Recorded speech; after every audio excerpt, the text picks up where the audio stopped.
So the next one on my nifty little list is an Alinor Crest Townhouse.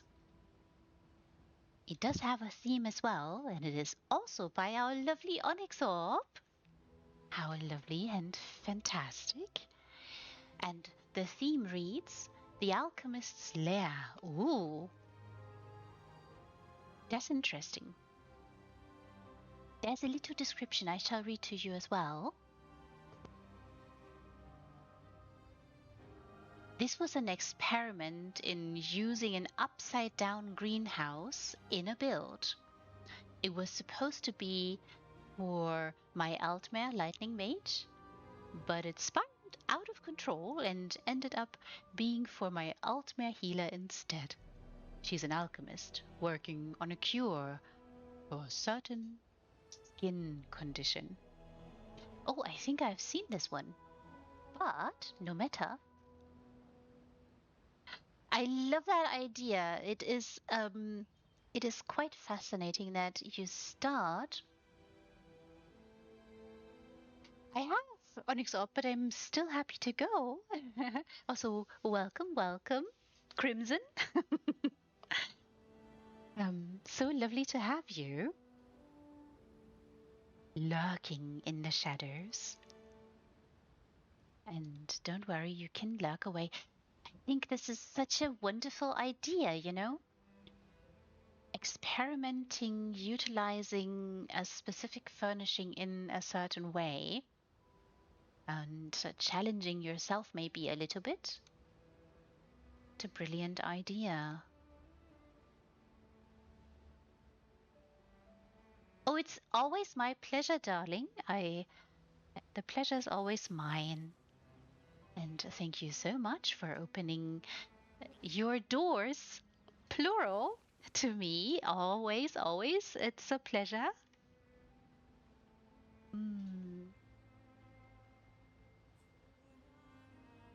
An experiment.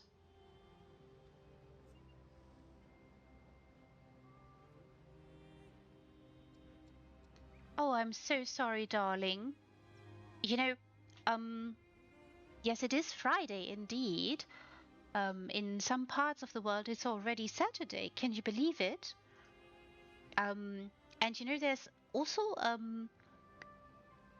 this interesting feature that allows you to not look at emails after a certain time. Close your laptop. Close the email window. I mean, this is rude, of course, and maybe not opportune all the time, but I'm so sorry that you're still getting emails. I know that January can be really a stressful time for a number of people in certain businesses. I do hope that you can relax and unwind a little bit and drop off all that email stress and work stress. And I shall take us there.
This is very good that the microphone works. Welcome back. And oh, you had headphones off. This happens sometimes.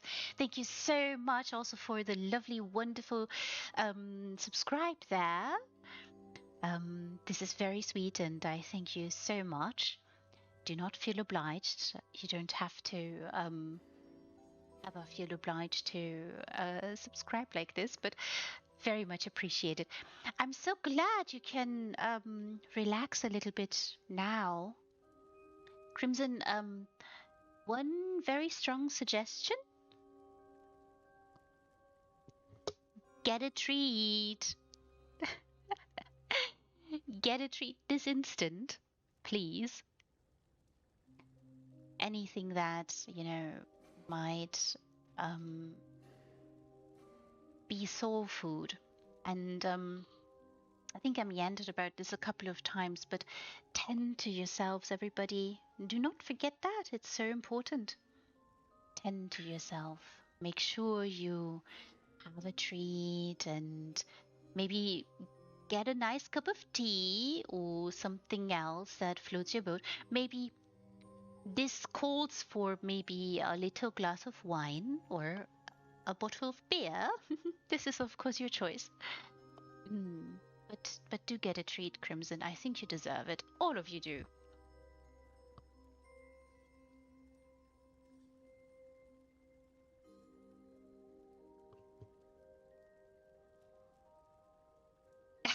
Ooh, stretches. Yes, stretches, very important. Get up. Wiggle your toes and your fingers. Take a deep breath in. And really do some stretches. It is very, very important. I can't emphasize that enough. And when you have, I really mean it, to get a treat. Also, the rest of you, get up from time to time, stretch, and make sure you have a treat. You all earned it. Not just because it's been probably a difficult week for some of you, but because you hang out with me for so long. You have certainly earned your treats. Oh, look.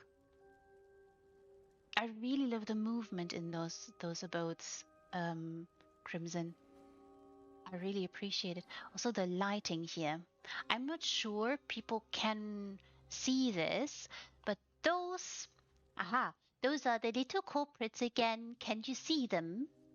Apparently the weather outside is very cooperative and has decided that, oh right, sure, more light. Here you go. I'm hoping everybody can see those wonderful windows there. Beautiful red guardy. Really appreciate them. And they decide, well, walls. Such mundane things. We are magical. We can throw the light beyond walls. It always amazes me how magical these windows are. Oh, glorious, beautiful. Lovely, lovely entree. And also letting the Alinor Crest Townhouse shine here. Of course, maybe a few of you would agree that the house already has so much, right? It offers you so much, has beautiful walls, very intricate masonry work here that is edged around, and glorious marble floors. Really, really elegant. Beautiful lighting here, Onyxorb. Fantastic. Oh, and look. Oh, this is so cozy. I do remember how cozy this was. And look. Oh, there's cheese for dinner, maybe. And a little bit of wine and a little book, How to Scribe. I'm sure all of you have acquired it. Beautiful. It is so cozy. And lighting furnishings, everybody. We talked about this today a little bit on end, I know, but wood, different wood can shine in so many different ways if you manage to light it well. And Alinor furnishings like these lamps, for instance, and the candles, they marry really, really well also with vampiric furnishings. And I really love how the lighting helps tease out the intarsia that is in those wonderful pieces, helps them stand out and shine all the more. What a cozy and comfortable bedroom. Oh, and such a luxurious trunk here. Little lamp is going. Beautiful. Fantastic. So cozy.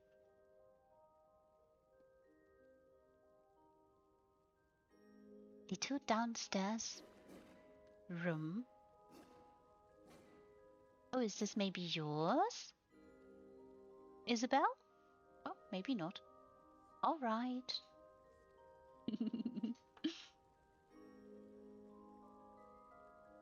Fantastic job. So, aha, and Caldora here, waiting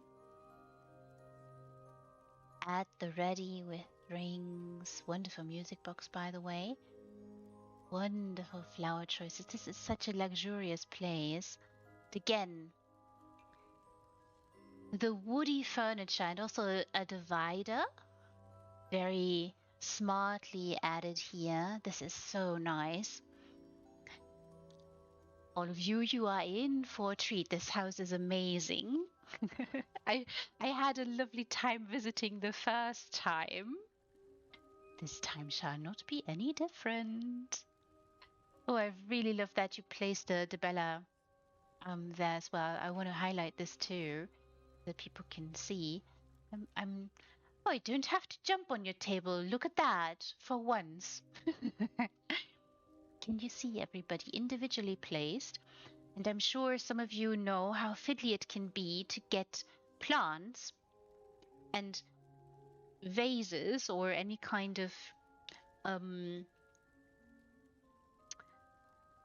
piece that could be a pot or inhabiting place for plants be cooperative. Sometimes they just do not want to don't want anything to do with each other. So lovely job. Glorious. And it's a tiny piece, you could argue, but still fantastic. And again, Intarsia shines all the more with glorious lighting. This very, very, shall we say, I would say a word that might be negatively connotated, but it's not meant in that way. But it's such a grand triptych that I find it difficult to be incorporated in designs or in builds. But that just might be my lack of finding a place for it. But I have seen people utilize this particular piece in multiple fantastic ways. Also fits wonderfully here. So after all, a very luxurious place. So wonderful painting here. I'm sure some of you have realized or noted. Very Somerset-y. Beautiful. Fantastic lighting. And such a wonderful bar here too. Very smart choices. Sure all of you noted. Bookshelves. Mustn't be bookshelves. They also can be something else.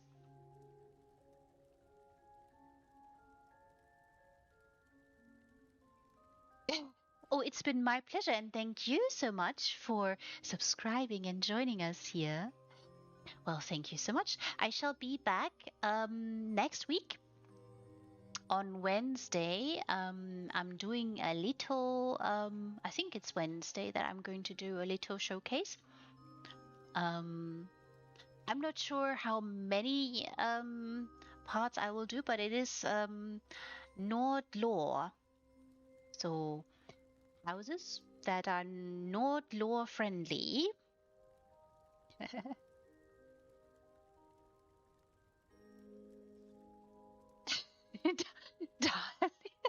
So thank you so much and sleep tight. Jenotha, sleep wonderfully, and thank you so much again for joining. You've seen it cobbled too. Fantastic, Shamina.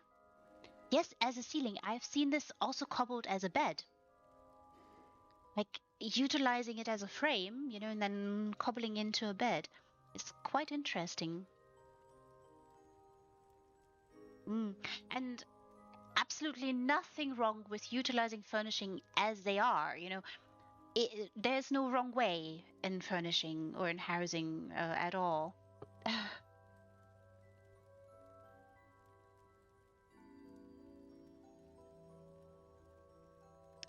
Oh, and yeah, domineering maybe. So it's all right, you know. Sometimes words escape us in multiple languages, even in our native tongues. And if the word doesn't come to you in English, you can say it in your native tongue. You know, I understand you.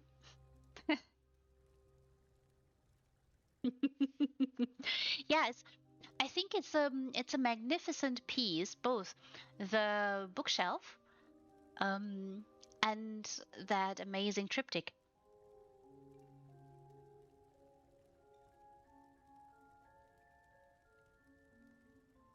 Oh, wonderful, Lyria. So good to have you too. Also lurking in the shadows. I know some of you are lurking away. It's all right. Don't feel bad about it ever. You can always lurk. Always feel free to do that. Sleep is calling you too. So fantastic. Sleep tight, Lyria. Have a lovely, lovely weekend and glorious dreams to you. Yeah, I've seen it as a bad, Crimson. You can think of it as a frame, like as a framing tool.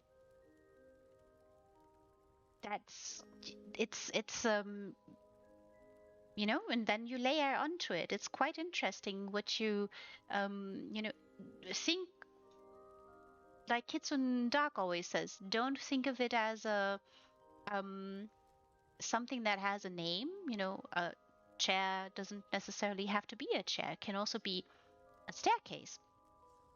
Or maybe it is, you know, just look at look at the furnishings and look for shapes and colors. I think those are exactly the words that Kids and Dog used. Hmm.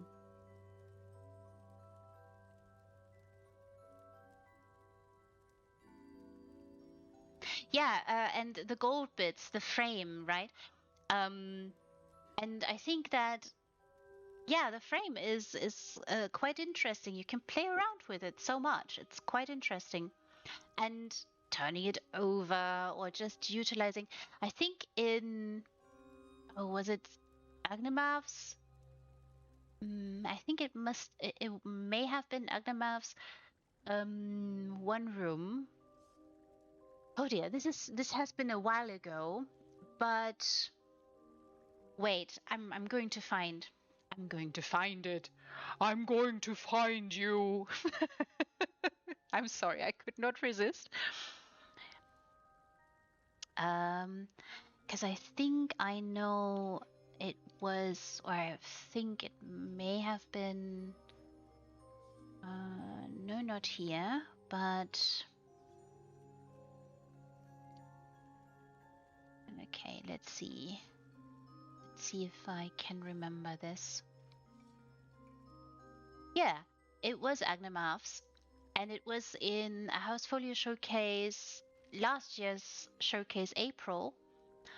that was places of worship, and it was Pilgrim's Rest. There, Agnemath designed a shrine to Thor, and this piece appeared in it, which is very impressive.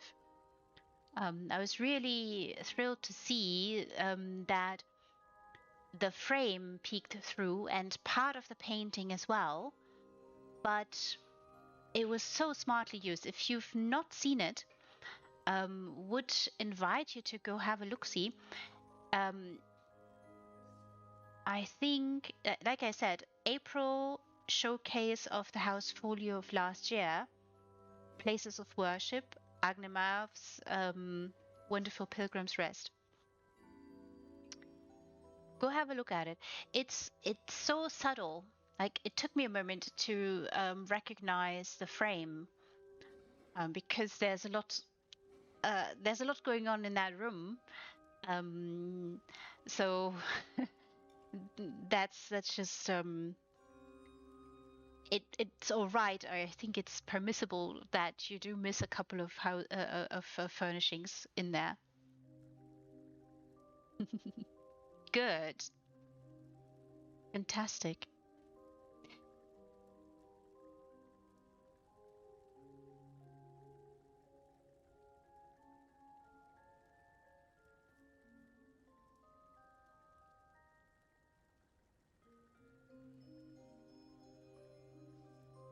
Playing a lot with it more. Yes, I'm looking forward to that too. Agree with Shimina there. It's fantastic.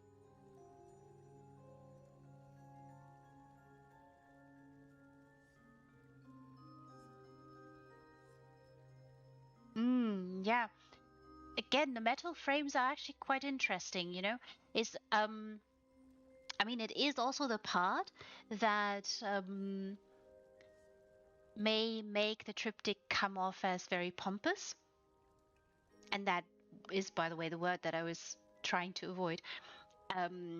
Because again, it does have negative connotations, but I don't mean it in that way. But the frame is very posh and certainly in the luxury department, right? It is something that someone who has come to a lot of money would decide to hang in their homes.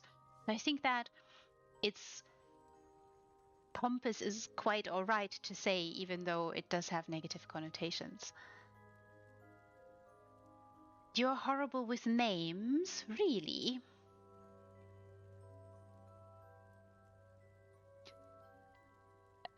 It's all right. I mean, you remember it stuck with you, and it stuck with you so much. It impressed you apparently so much that you can recall that the designer decided to layer it. Your description doesn't ring a bell for me. But you know that sometimes it takes me a moment too to remember a certain name of a designer and their house. Oh, that could be that it is Toads.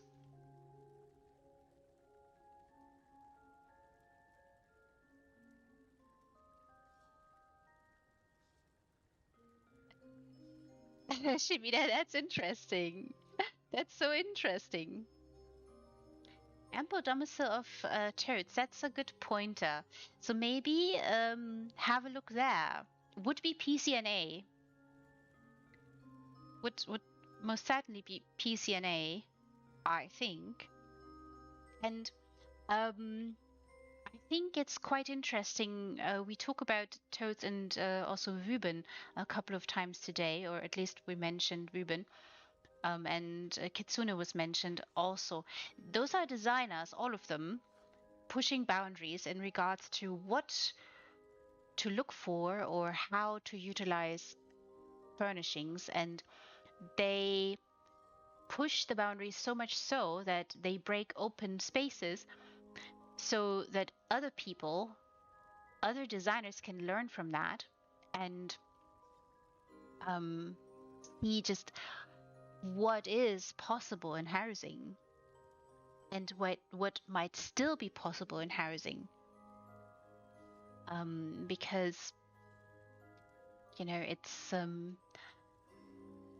it's very, very possible. I think that all of you might agree that we might just have scratched the surface of housing. I think it's also something that Toads agrees to, that we've not realized what we can do in housing.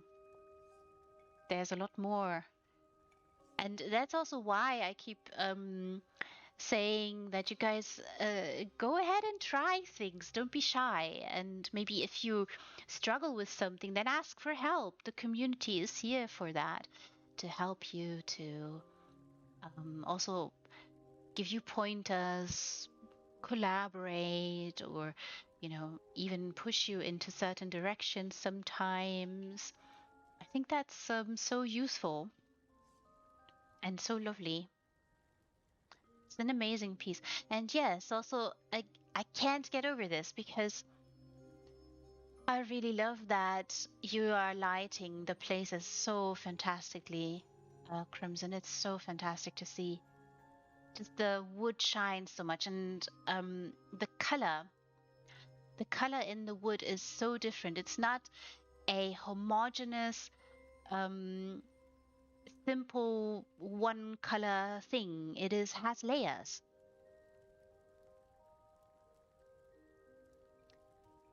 It's hard. It's true. It's true. It is very true.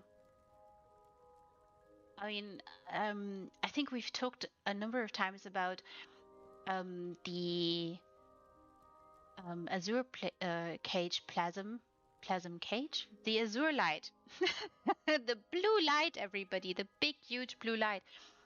The effect is amazing, but a lot of people find the glare of the natural cage very overpowering, and so you have to figure out a way where you can have the effect but hide the cage, push it in or out until the glare disappears, but you still have the effect.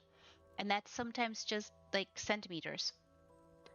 It's very difficult to do. I agree, Crimson.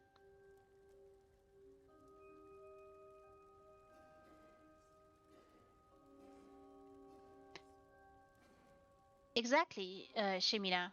And it's all because of lighting. And it also shows you that the furnishing, like the designers, they didn't just, oh, I'm going to color this and just, broad strokes.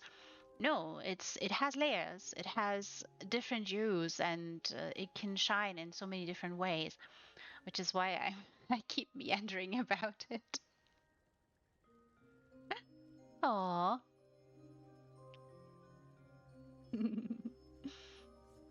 Aww.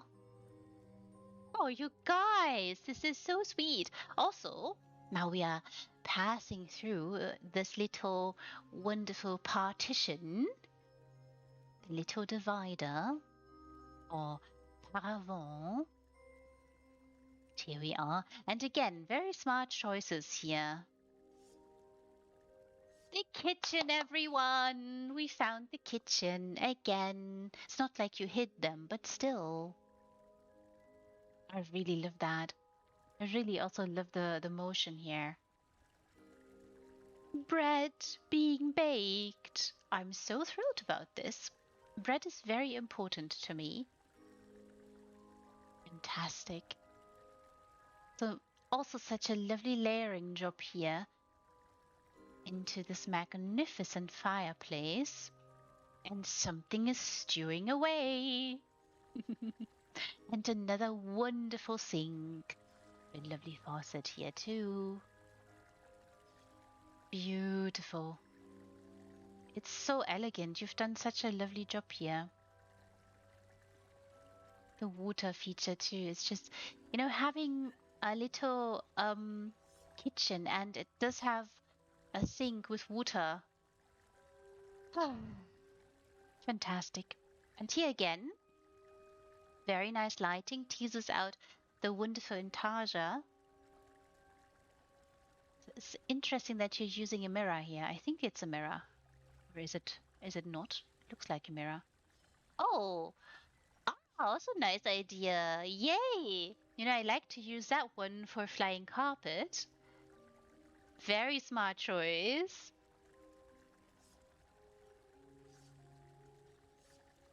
I see. Was there at some point slot panic going on for you?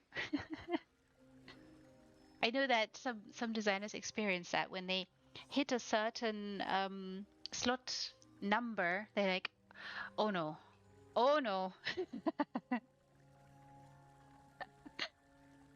Hmm. Yeah, that's a smart choice. Also, the wonderful Kunzari tablets. Amazing. They're just fantastic. Why not?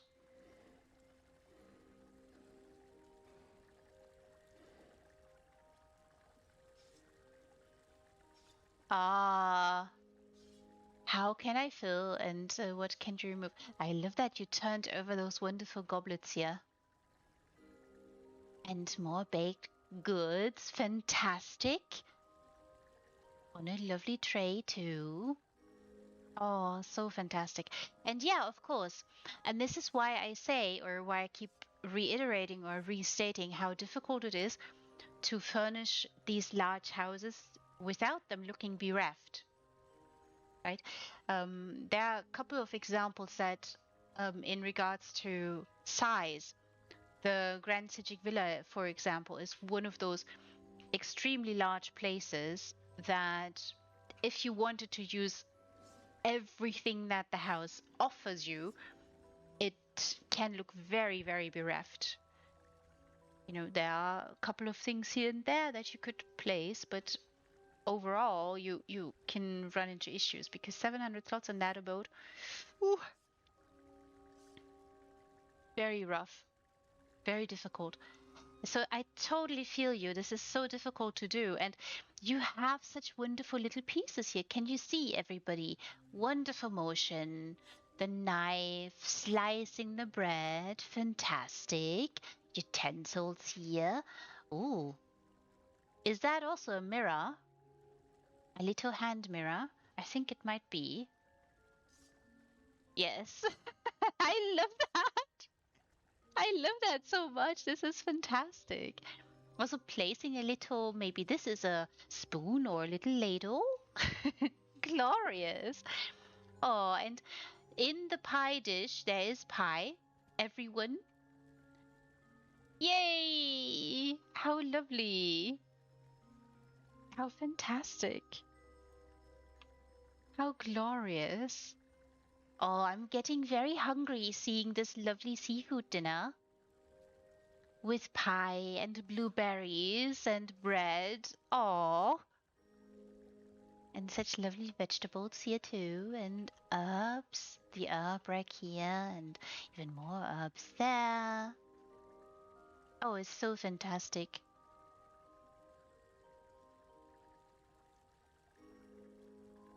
So really love this particular piece here.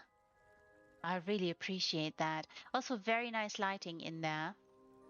It really, really works fantastically. Again, the intarsia just stands out so much. And you can see so much differences in the wood. It's just, fantastic. So lovely utensils here to tend to the fire, very important. And more wood, so really important. If you all come to visit, you shall have to say hello to Makes Many Soups. Such a lovely, wonderful darling here. Glorious kitchen. Such a glorious, fantastic kitchen.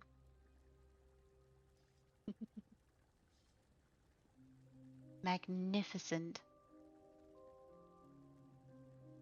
Oh, and this dramatic, huge painting there. Wonderful choice. Glorious lighting here too. So I really love this part too. It's so elegant. Bit of mirror here. Coat rack, possibly. Really, really elegant. Aha! You attempted bathroom doors. It's a very good attempt. And you succeeded with creating doors. There are handles, everybody. I hope you can see. Maybe it is not all that visible, but look, look. As I said, earlier, chairs don't have to be chairs. Beautiful. So, very smart cobble too. Very elegant, clean, sleek. Something you would pull open. And also such a... You've quite a few slots in this one. 2, 4, 5, 6, 7, 8, 9. 9 slots just for this piece.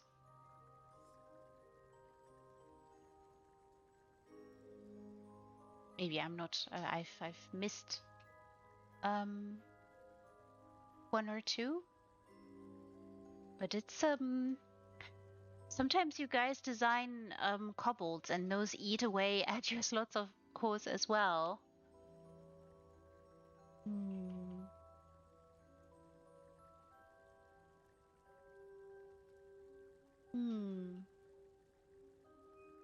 So beautiful. And again, the wood just shines. You needed an elaborate door and you achieved exactly that. Very elaborate and elegant.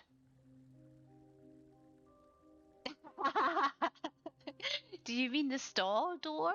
Like the very simple one? It's understandable. It's understandable. Though I will say Solitude has wonderful furnishings. You have used them in the wonderful Willow Pond.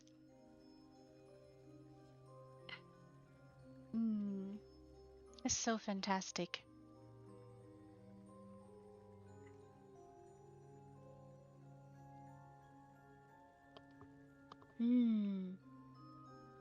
So glorious, so beautiful. What a lovely entree. The glorious, wonderful library here. I really appreciate this. So seeing those wonderful, glorious shelves, and again in such magnificent lighting. Hello, little one.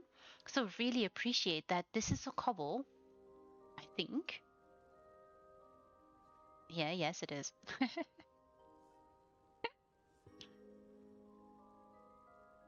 I hope you all can see this, that it is not 1, but it is 2 busts. And it's, some people argue, well, or might have argued that these busts and all that might not be useful. They are useful. They are certainly useful, because I've seen a lot of people also utilizing these busts as chairs, for instance, or as art installation pieces, or just the base, for instance, can be utilized for that. Or certain busts make really for dramatic appearances in certain scenery where you need like big, menacing, glorious werewolf snout peek through the woods, for instance.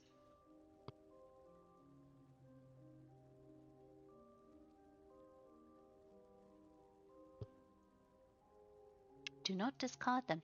And then sometimes they also make for really good clutter and rubble. It's fantastic. And the table, I really love how very, very inventive people have become with this piece.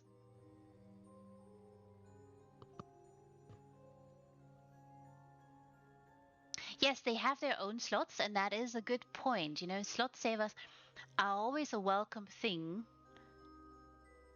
I think. In particular, when you talk about large abodes. Also, another wonderful piece here too. Hello. old friend. The lovely bookshelves. The lighting is so dramatic. So elegant. Beautiful painting choices there. They do fit very nicely and thematically to this house. Do appreciate this wonderful antiquity. It seems to appear in many of your builds. I really like it. Keep up with it. A wonderful map there as well. It's such a lovely place, everybody. Oh, we did learn laboratory, everybody. Chemical concoctions and tinctures and balms and all kinds of interesting substances await that may be tested for their various uses here. Really love this. So love the mortar and pestle here. It's also lots of tiny pieces you've added here too. Glorious lighting as well. Slightly changing the mood. Maybe a little prelude to what awaits. Very good ventilation here. That is so important in laboratories. Very thoughtful.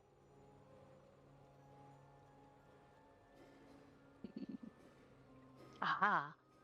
And more lovely, wonderful specimen and plants you can draw essences from, and beautiful shroomies there. I love them so. Beautiful. So very nice ideas here.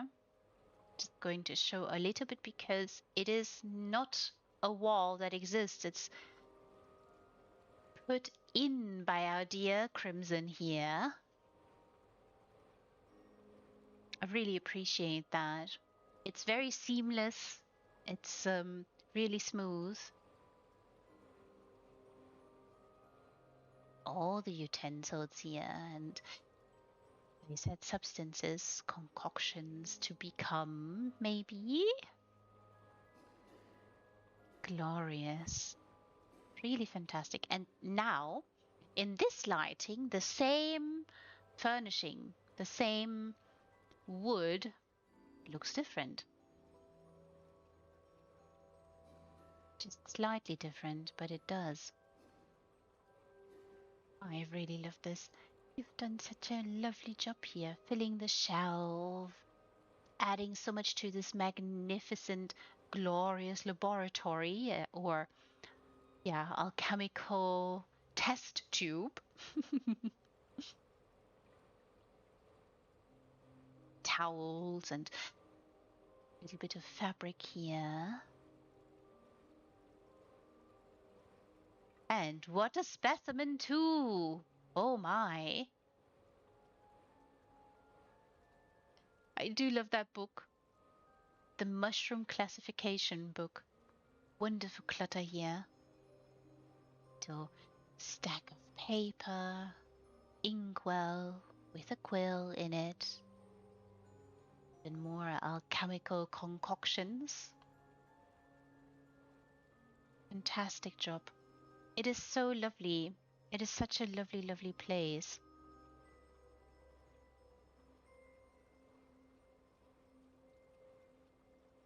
Oh, yay! Fantastic! Congratulations, Crimson. Yeah, the event, I think a lot of people were, like, I know a couple of people were farming, like, really a lot to just get as much as they could. It's just, and it makes so much sense, right? To utilize this fantastic event to just sort certain things like I don't know, antiquities that you've not dug or gotten leads for, stuff like that. It's just so fantastic. Or maybe you've missed out on certain replicas during the anniversary event. Everyone, we're slowly ascending this lovely staircase. I want to highlight here the light as well. I hope you notice just that it's so elegant.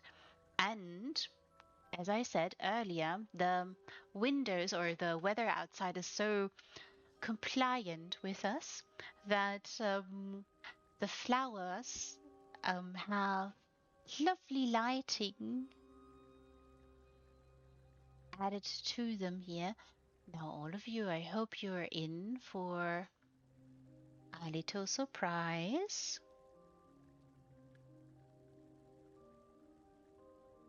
Lovely, lovely ideas here. Wonderful vines. Such a glorious, amazing place. And I may note that even though the Alinor Crest Townhouse is equipped with a lot of luxury and elegance, yet the floors seem slightly thin. So if you're, for instance, here on the second landing, or the first landing that is, you can't really put something into or onto it or sink something into the floor because it will peek through. And the same is true further up. So that is an interesting little note about this house, that the floor is very thin. And that is also true for other houses. So it can be a challenge to create certain things. Like I think, was it Lulu's house? I think it was Lulu's Alinor Crest Townhouse, where she tricked a little bit with the ceiling here because something was poking through. So there was a bit of trickery going about there. It's quite interesting. I think you entered this one for secrets, for the secrets showcase. Because this one does have a secret. Oh, it's so lovely. I really love this here. This is so amazing. And I keep meandering about these wonderful vines and the layering job that you've done here. I think it must have been secrets. I mean, I can check for you if you want to. Secrets?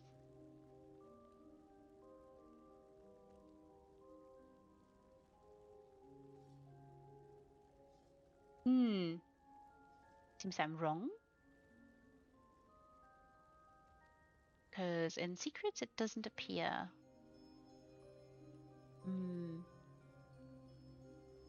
Very odd. Where have I seen it before? I was almost convinced that it was here. Anyways.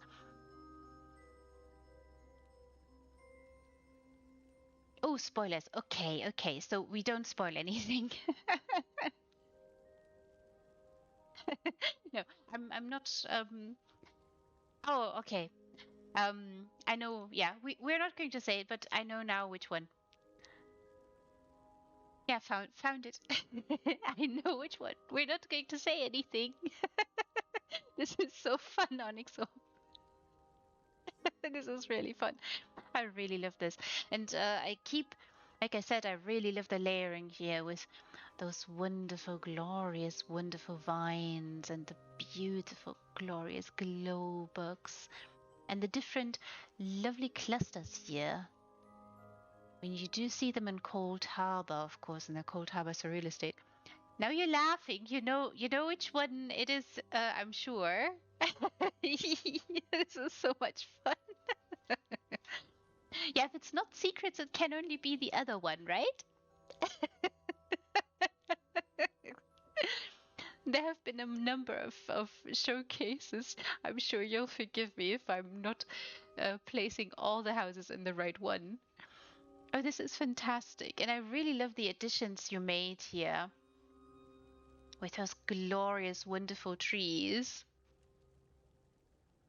Oh, I'm very appreciative of them all. And all of you have a lot of you have joined in, and I would encourage all of you to participate in them, and show your houses, also your own showcases. Don't forget about those, because you can, of course, utilize that platform as a showcase for your own houses, in your own sections, that is. But do participate in the showcases. There are lots of fun ones coming up.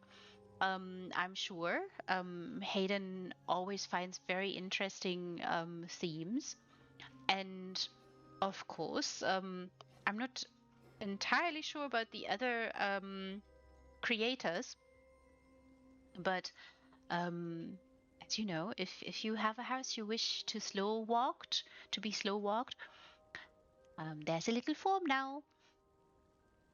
Oh, this is so fantastic. Now, everybody, we are keeping you in suspense. You can see this here, this little gap, right? You can slowly pass through, and maybe you've heard him from downstairs already. Maybe you did, maybe you didn't.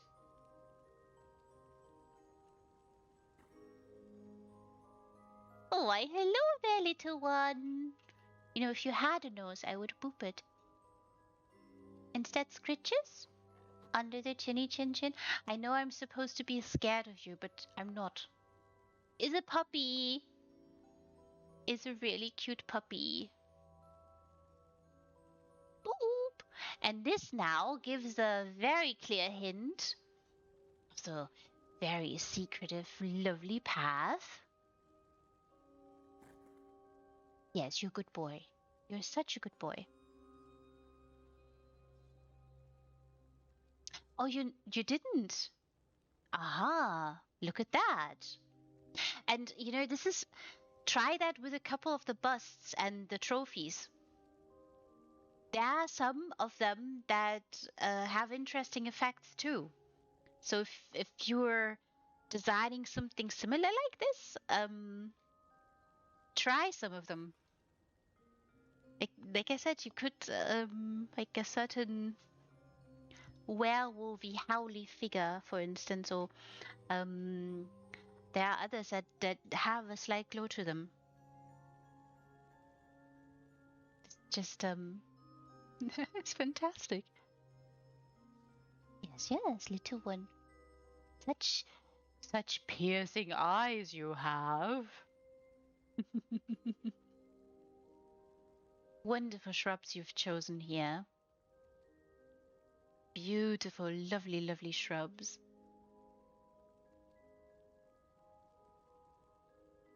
Oh, look, everyone. Oh, look. This is so dramatic. Glorious lighting. And again, I will never tire of this lighting. It changes the texture of those wonderful rocky surfaces here and elevates those shrubs in unknown ways, or, well, known ways in this case, but it can really transform them and make them shine, make them stand out.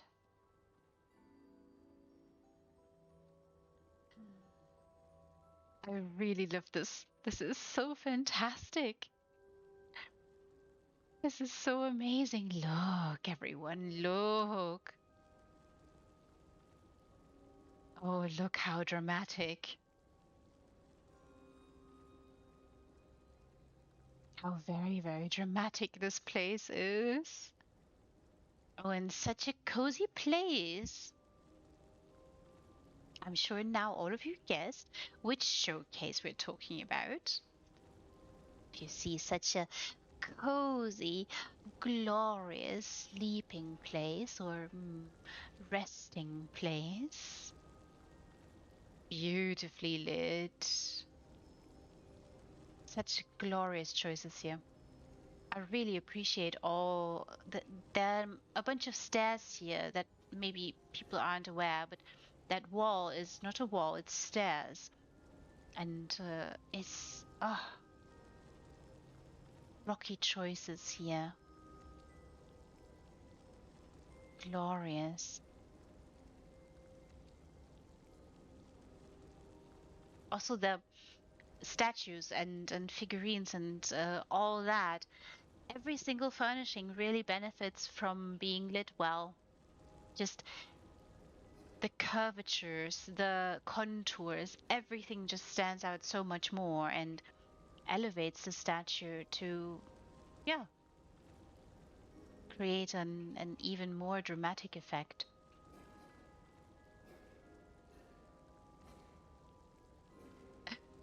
We shall tell you now, this was, of course, in the vampiric showcase, which I really love. That was, it was so fantastic how you did this or how you described it there, in a similar way, of course. It fit also so well with Hayden's theme.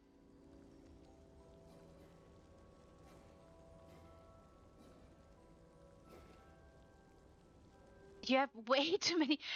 I don't think so. No, no, I don't think so. Wait, let me check. Let me check. I don't think you have too many.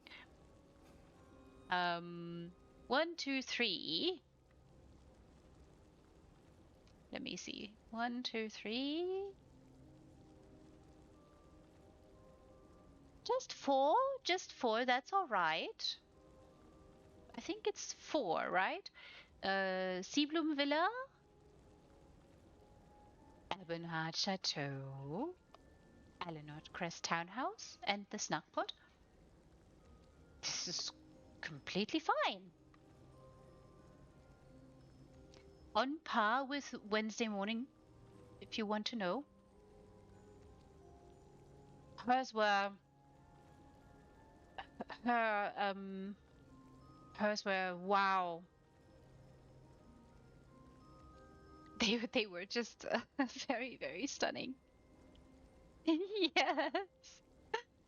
It felt also like those were Wednesdays with vampire builds were like slowly descending into um the darkest depths of vampirism, and the different facets of that particular part, and the transformation of each and every one of those places is just outstanding. So if some of you haven't seen them, would certainly suggest you all go have a look see. Yes, like the last one that I showed. It really felt like I was like the first one was like I'm gonna introduce you to something a little bit more on the dark side. It is a transformation and all. The colors scheme was very clear and really, really obvious. But at the same time, it was still a little bit subdued. And it increased from each one until the end. The last one um, was the Hundings Palatial Hall. If you've not visited that one, Crimson, you should go. Um, it's the blood pits, and that one was serious. Wow, deepest, darkest places that vampires might go. So and um, so yeah, I don't think you can have too many of these builds. It just shows that you're fascinated by designing something like it, and just really it's very impressive to also to see how the sujet seems to be something that you're happy to play around with. You know, it's quite nice to see. And this is so cozy, you know?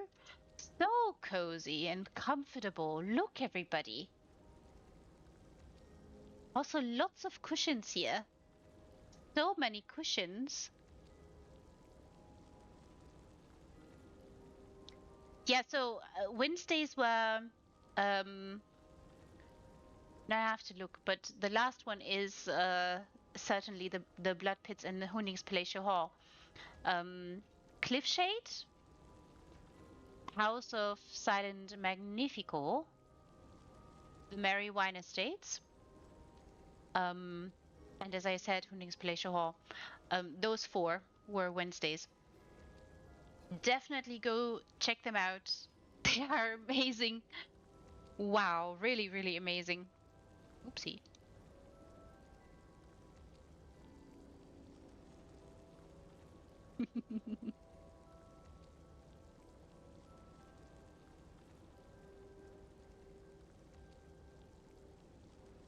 It was very dark but beautiful, right? It was also, wow, you would never, like, I think all of you know what some of the main characteristics of the Merry Wine Estates um, comes with, right? You have the extreme haze that the zone has. So you have potentially glorious, amazing sunrises and sundowns, but it's a Wednesday morning build. So it's entirely transformed, and also the structural integrity of that particular piece, and it being such a ballroom feel. It's quite interesting. It was very interesting to see.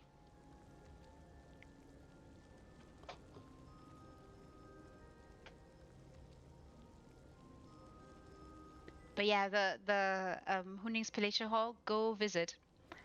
But be warned, I have warned you. It is really dark and a little bit grim. It really, like I said, I'm not kidding when I'm saying it felt like I'm slowly, she slowly led you to the deepest, darkest depths of vampiric existence. I just really want to make sure um, you can't say afterwards I didn't warn you. I have warned you now. You have been thoroughly warned, all of you, if you plan to visit Wednesday's build. I would suggest you go and visit. It's a really brilliant build. All of them are. The way in which the furnishing pieces are used and the way in which the houses are transformed and the space is used, that is very, very amazing and just shows a high level of skill. And then working with that particular very dark theme, that is certainly something that stands out, at least to me. Um, it's just really fantastic. Really, really fantastic. And I think it's also, I think I remember one more by Wednesday that was glorious.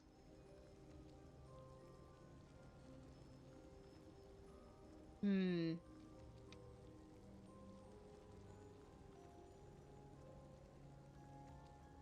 There was certainly one more, but I'm not quite sure where it was. Also very, very impressive. No?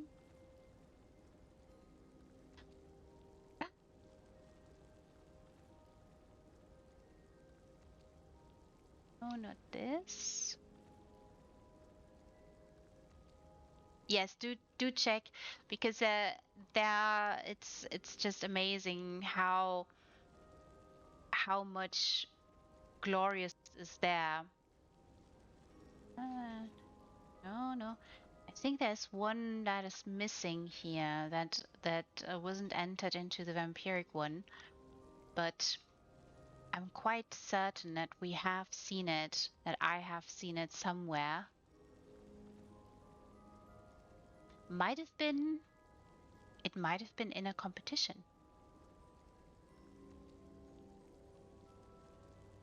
It can't be in these. I think it must have been in a competition. Which competition then?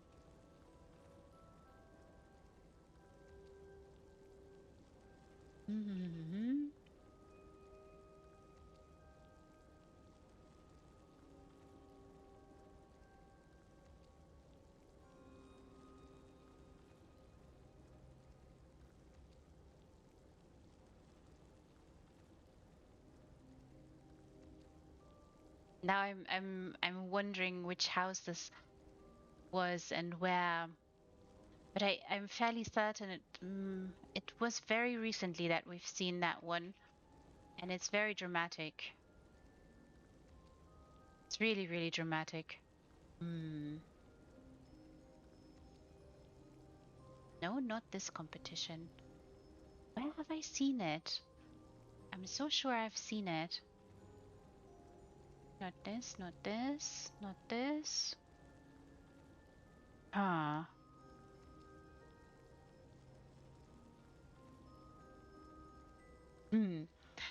It must come to us. Maybe you are going to be lucky to find it. Crimson.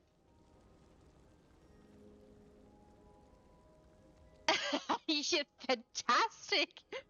Fantastic.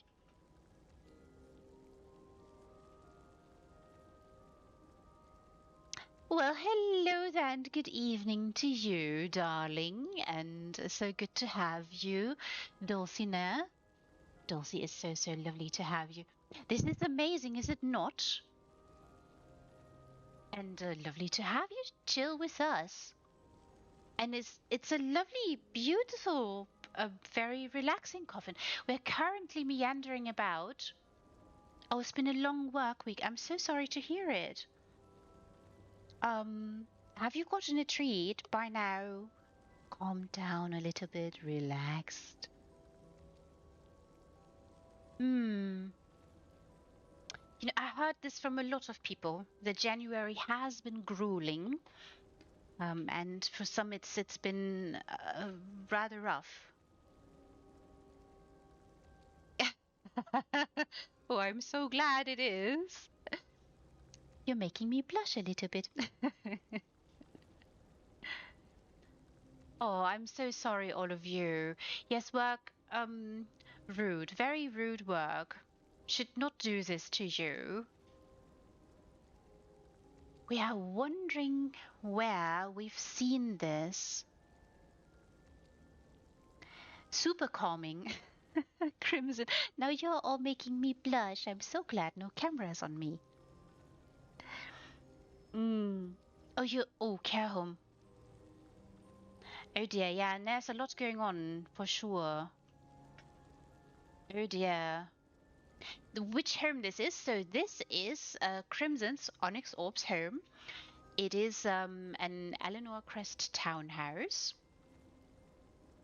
And I'm on the wrong sheet. I have too many sheets, everybody. No, I don't have too many sheets. Can never have too many sheets. So this is an Alinor Crest townhouse. Oh, wonderful. How glorious to have you. So this is, oopsie, put away the weapons, darling. Truly, put them away. Okay, I think I've fixed it now.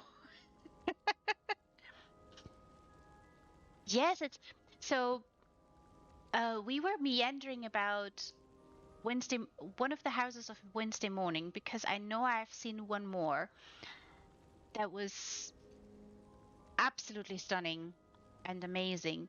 And Crimson was saying that the vampire showcase of the House Folio, you know, of course, that the House Folio has monthly showcases, and in last year we had one that was all about vampires. And so, oh, thank you so much. This is very sweet too. Look at that. This is so sweet. Granting a little bit of a little gift here. Thank you, thank you. Very sweet, Dulcie. So true to your name too. Always makes me think of dulce de leche. I'm not sure why, but your name sounds very sweet to me. So yeah, and in the vampiric showcase, this house was entered, and it is, as I said, Alinor Crest Townhouse, and doesn't really come out and say hello. I'm the abode of a vampire. It is slightly hidden, which is why I was under the mistaken impression that it was in secrets, because it also would have fit for secrets, I think.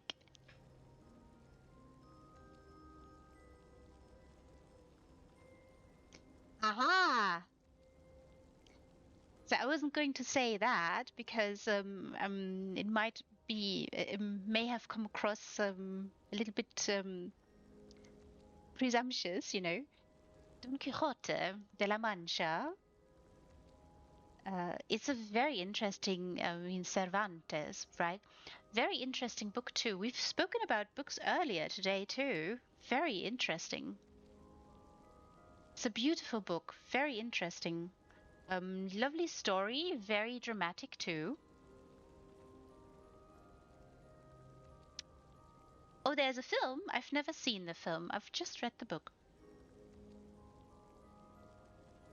So, so sad. Oh, so dramatic. Really, really dramatic. Yes. Um, Also quite interesting. I'm not sure. Have you read it in Spanish or have you read it in English or in a different translation? I'm not going to presume or make any more presumptions. I'm so sorry. Oh, English. So, if you can, there are editions that have the Spanish and the English. Oh, you are wonderful. How nice. How lovely. How good to have you. Oh, Peter O'Toole, that is interesting.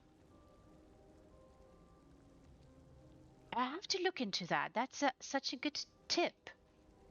So then, if you've learned a bit of Spanish, then I would suggest get an edition if you like the book in particular.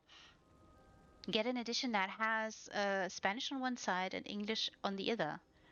Um, it can help. I do like the Spanish a lot. The Spanish version is, of course, I mean, this is the original, and certain things might get lost in translation, even though, I mean, not particularly Spanish, but the English have in their language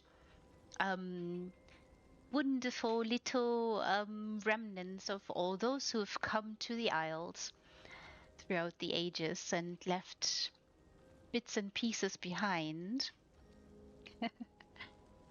Would really suggest trying the Spanish. It's really good.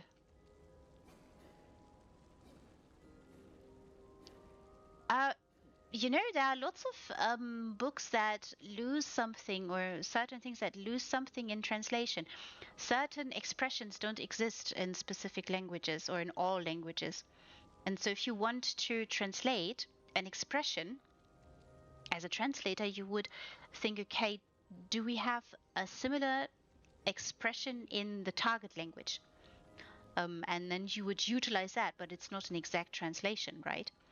And then certain cultural habitual things that happen in a language may not exist in the target language. So that can lead to all sorts of trouble, which I okay, so I did see a film with the subtitles. Um, I couldn't turn them off for some reason. So I had to watch. I think it was a Wonder Woman film, a recent one, and So I saw the German translation, and maybe Shamina, you're going to giggle. There's a scene where a cop chases someone through a mall. I don't know which Wonder Woman film. I'm so sorry. Can't remember which one it was. But there's a scene where a mall cop is chasing someone through a mall, and he yells in English, of course, freeze! Right? But I saw the German translation, and it was clearly a machine translation, because the machine translation read einfrieren, einfrieren, which means literally to freeze something. Like if you wanted to freeze a batch of soup. That is literal translation going wrong or gone wrong completely. So yeah.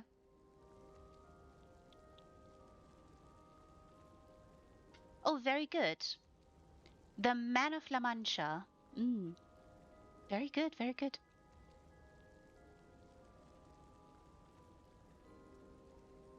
Oh, oh, I'm so sorry. Don't cry. Don't cry, Shimina, about this. I mean, I understand certain things are they are very emotional, and for good reason.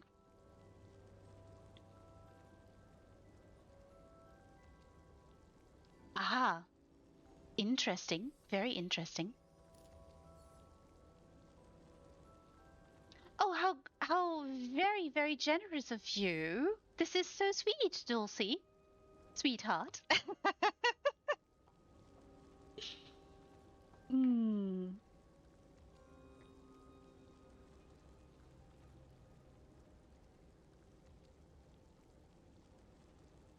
Oh, this is so darling. You're such a sweetheart. It is very generous, so darling and so sweet. Um, yeah. You see, I don't presume, but I something songs seem to, oh yeah, yes, yes. Sometimes. No, it's getting late for a couple of people, and you all had a rough week.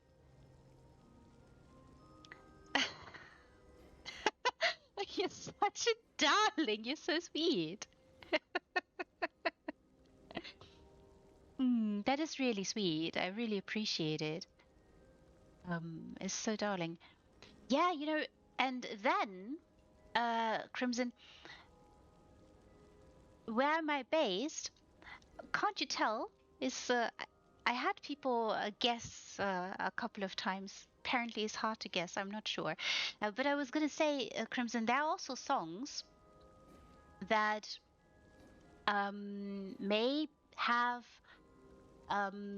melancholic lyrics, but kind of upbeat. They have a little bit of sweet gloriousness to them, and a little positive, um, not a minor note that they play around on. And when you employ that nicely, you can have melancholy and a little bit of upbeat there. I think that's such a fascinating thing. Bronze. So yeah, we are in the same hemisphere, but not the same time zone.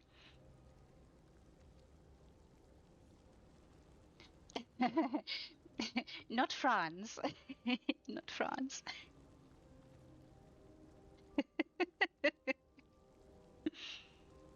Yes, yes, Crimson, I agree. No, so I am living in Germany. Can't you tell? Okay, I'm glad. Um, no, so I have spent time in France, and I do speak French, but um, among other languages, but I'm not. Oh, how interesting! How lovely!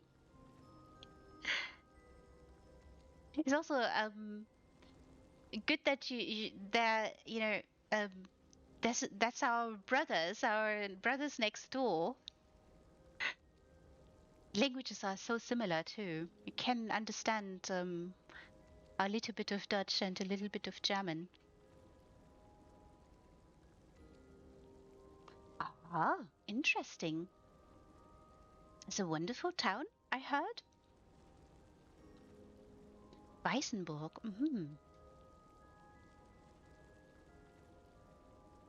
And I was going to say, yes, Crimson, you just changing the tune just from a minor to a major chord, and you have a completely different mood, and it can be the same lyrics. It's quite fascinating.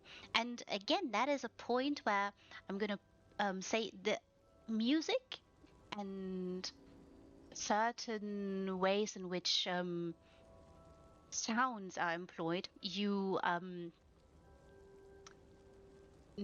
musicians or music teachers will tell you, well, it's tugging at heartstrings because they evoke something in every person. Mm. Yeah, yeah, Bavaria is oh, that's very much, and opera, yes. And opera, I love there's so much about mm, that particular sujet and how it came to be and what art form it has become. And singing opera is something very different, and the music there is very different from you know playing music in a concert or something. But specific places and specific music was written with the intent to pull at your heartstrings. So it's not an accident, it's by design. And the composers knew exactly what they were doing, right?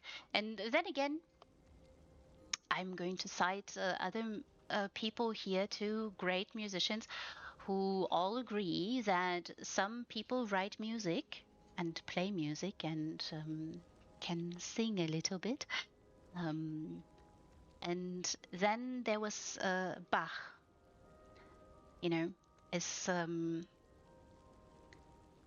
he wrote music that is just so beyond. Yeah, Bach. Like people create music and write music and it's amazing, but Bach is just a different league by himself. I don't think there's any composer who could reach those heights. And that is, if you are interested in that, or if you know, yes, Johann Sebastian Bach. Shimina, if you want to try, or if you've never heard, I think that one of the best starting points is Brandenburger. There's a whole collection of pieces that he wrote that are in that Brandenburger collection. Just type in Johann Sebastian Bach, Brandenburger, and you'll get that. Amazing. And by the way, that's interesting now, Dulcie, because the Dutch have a wonderful orchestra who have played everything by Bach, and the quality is um, extremely high and available on YouTube for free. So there you go. Oh, Dvorak and Mozart.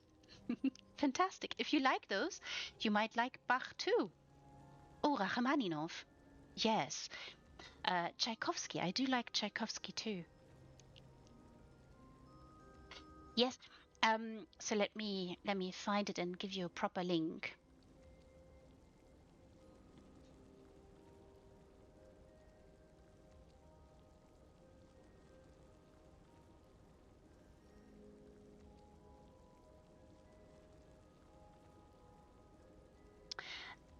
That is a no. It's not a group that performs outside.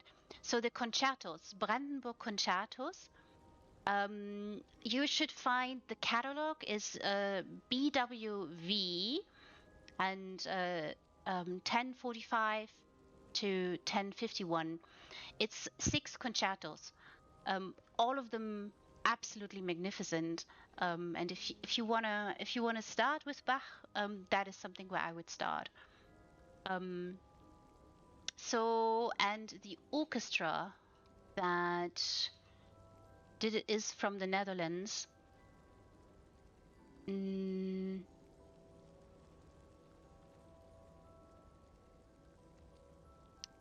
Can't find them just now. Let me see.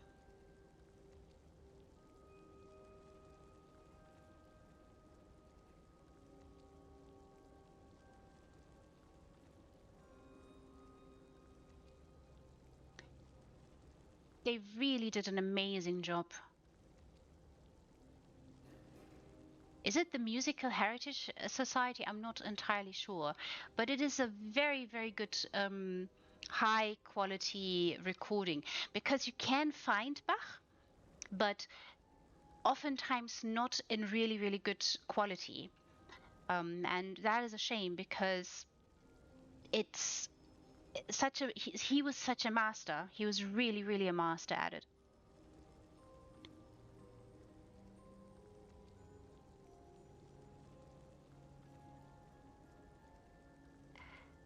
It's fantastic. Music taste must expand. Mine is too.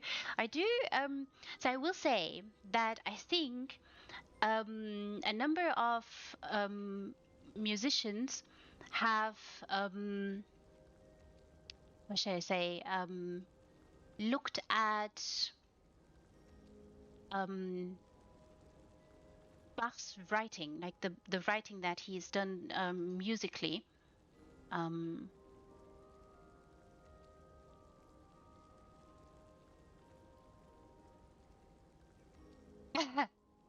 That's all right. That's all right. That's why there's a little reminder here sometimes.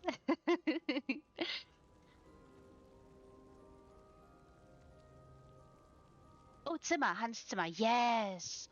Oh, fantastic. Yes, absolutely love them. Oh, you're so sweet. Thank you so much. You're so kind. Yeah, Hans Zimmer is really great. Also such visionary, you know, in regards to experimenting a little bit, and just magnificent, really, really magnificent writer or composer that is. But the thing that I was going to say about Bach, I think that a lot of musicians also within you know, rock or metal have looked to concertos by Bach because of the way it's written and how you can play it. I don't know if you've heard last year there was a song out that was I kept listening to that one over and over and over again. I think I heard it. I kept hearing it or listening to it for I think a full hour or something. Does the name Nuno Bettencourt ring a bell? So what the song was, Rise by Extreme.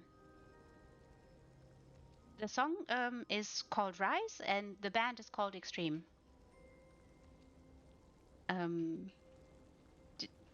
That song is amazing. Why it is amazing is because of Nuno Bettencourt, because he's the lead guitarist, and that particular part, like the entire his entire part in that particular song is so amazing. Like the riffs he plays, the muted, just the muted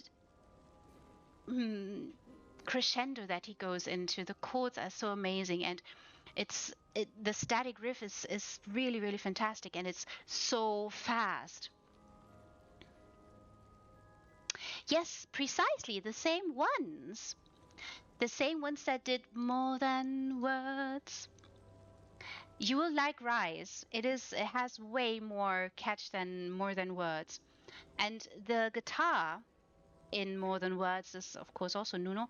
It is quite let me write it down, yes. It's quite simple to remember. Extreme, and the song is Rise. It's really great for this, the way that the guitar part is constructed. And it is not just very melodic and playing off of tonal chords, but the way in which he plays it, and it's so fast. It is so fast, and it ranges so far on the fretboard that I'm like, did you warm up your hand before you started playing this? Because he must have, because I would not attempt it with a. You can play it really slow, and you can. They did More Than Words, yes. They did also a couple of other songs, but I think that one is really, really well known. I know it's a while ago, but Rise is from last year. So it's the most recent, I think, or one of the most recent ones, and it's so good. It is so amazing. The guitar part is so amazing. I can just meander about how well it is written and how well it's executed. Very on point, and you see in his play he mutes the strings a little bit, and it's still to perfection. And I'm saying it reminds me of this is, a glimmer of the greatness of a musical composer like Bach, because such staccato that you see in that song appears in Bach too, but so elaborate on cembalo and other instruments that it doesn't sound the same, but you can hear similarities in them.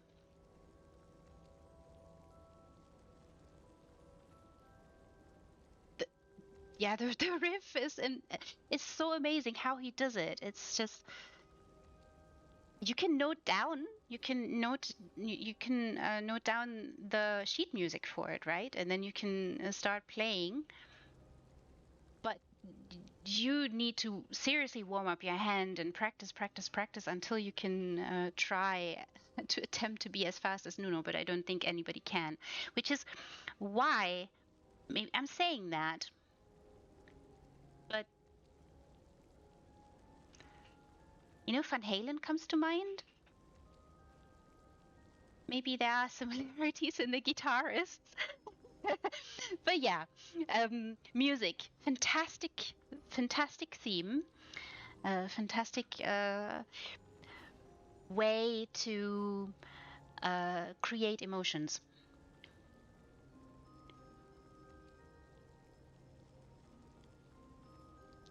Yeah, very powerful music, and a great guitarist too. Yeah, agreed, Shamina. Not the same ballpark as Van Halen, at least not for me. But I really love the drum sets in Metallica. They are really fantastic. Bass lines are also really amazing.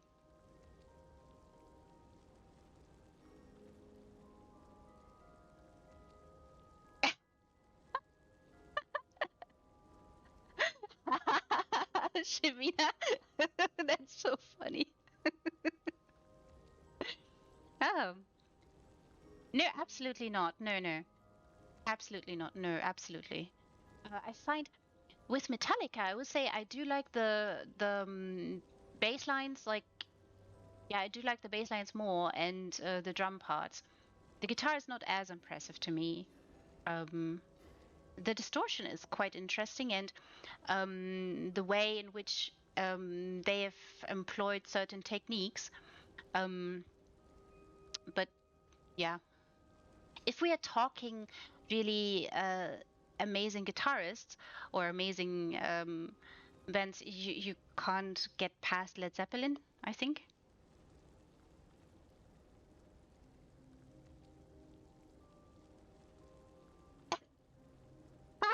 crimson. Mhm. This is so funny. Um, it's really fantastic. I do like, talking different things too, or different parts of life too, because they do have an effect as well into what motivates you, what makes you choose certain sujets or certain music boxes and stuff like that. So I find that very interesting. And I mean, we've come here to through a long meandering path. Oh yes, Dulcie, that is an interesting point. Yes, the Philharmonic Orchestra tours; those are quite interesting. Yeah, yeah. Oh, there's also a very nice version of Nothing Else Matters by wait. Oopsie.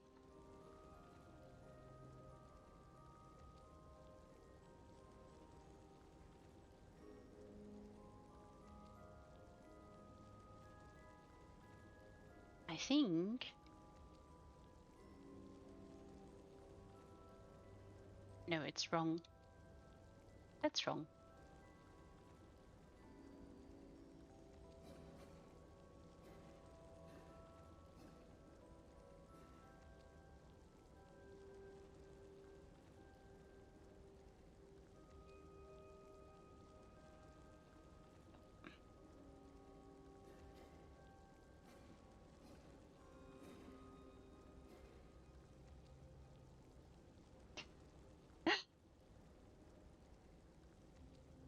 There are a number of really great covers.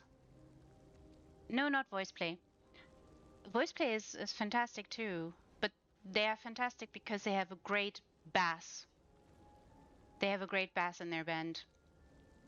That's the reason why I think they're great. The rest are also okay, but it's the bass that shines or makes the group shine.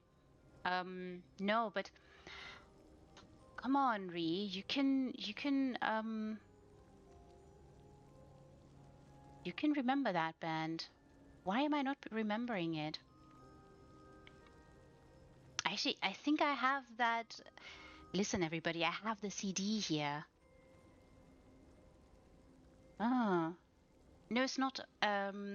Where is it?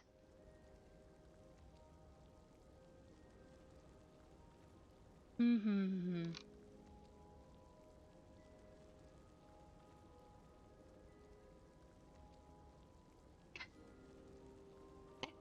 We are on a search now.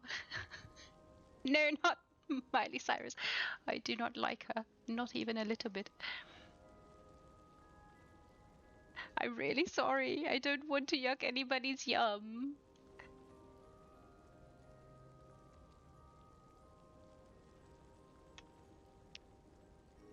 Ah, come on. Why am I not finding, or why am I not remembering this? This is so weird. No, it must be Apocalyptica, is it not? Because it's four cellos.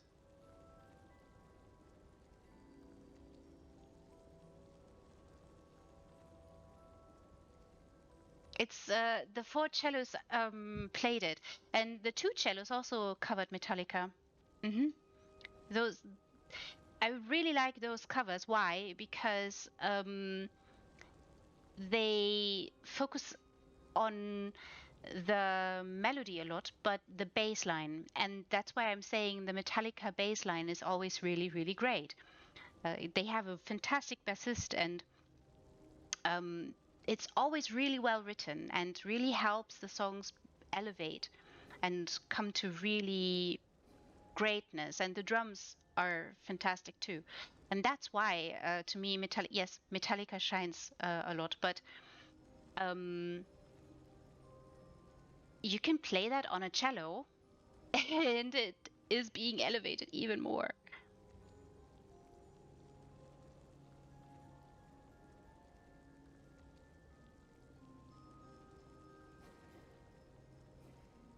Four cellos. I shall put a link.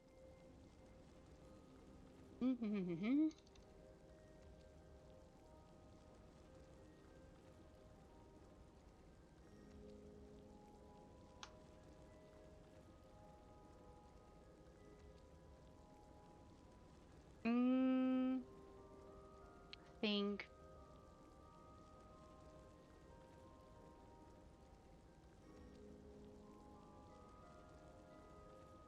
should be this one. Can I copy this? Yep.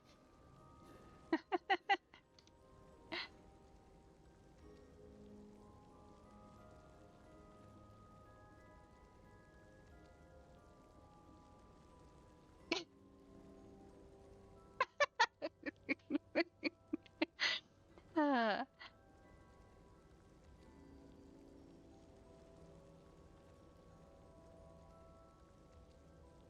oh, all right.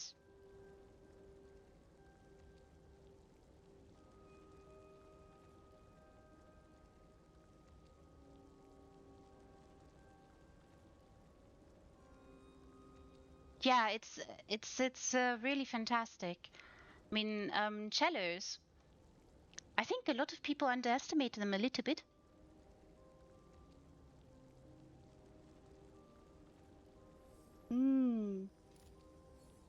Yes, for later.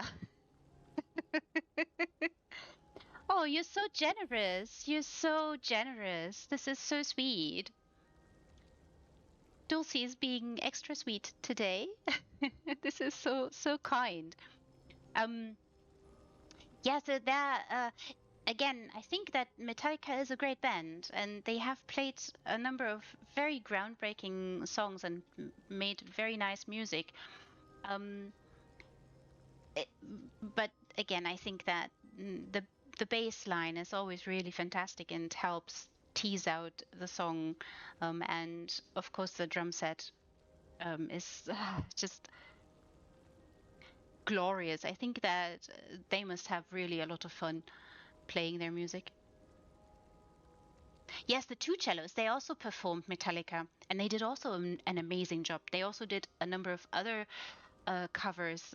Would highly recommend both of them. Really fantastic musicians. And you know, it's with those two, you actually see a lot more passion. Like they're really passionate about what they're doing.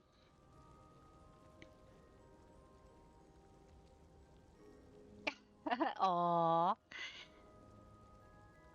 You guys are so sweet. This is the sweetest stream.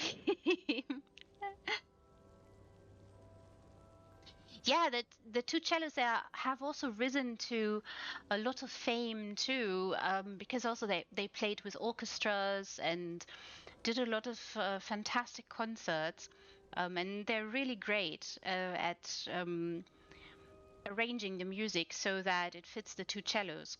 And that is, of course, something that is fantastic when you can get the sheet music, or you can, I mean, you can just listen to the song and then write down, and you have the sheet music there.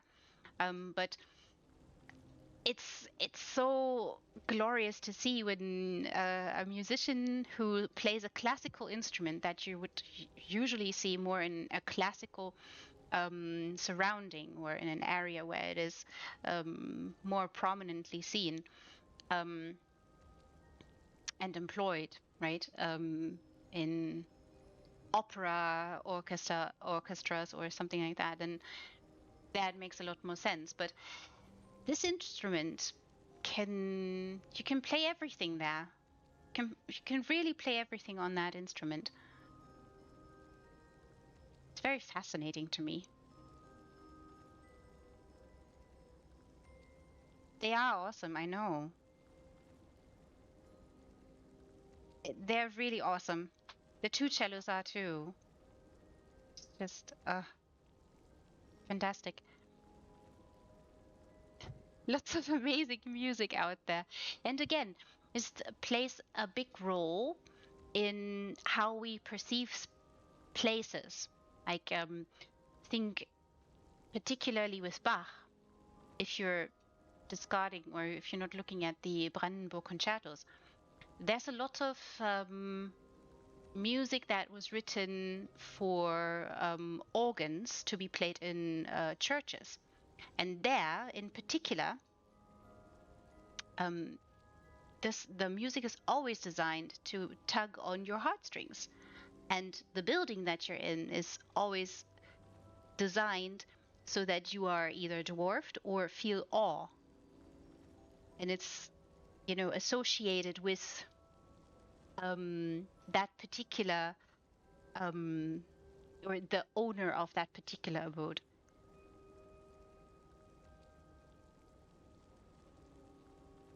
It does. It does. Music is fantastic. Did you know, like, I mean, maybe you knew, but like birds, like birds really love music. And there's not just because they also sing and they have songs, but the bones vibrate. So specific music that has a specific frequency makes their bones vibrate just slightly. And I have a friend who I think still lives in the United States, who she had to have a number of surgeries because of her ears. She couldn't hear all that well. So when she was listening to music, she was feeling the music more, because she put her hand onto the speakers and then she let the music be felt, literally.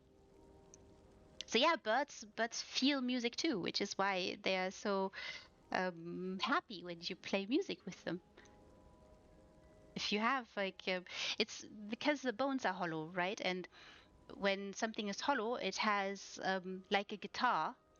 If it's not electric, then classical guitars or cellos, there's a body that helps the instrument sound, right? So and that's the same thing for hollow bones.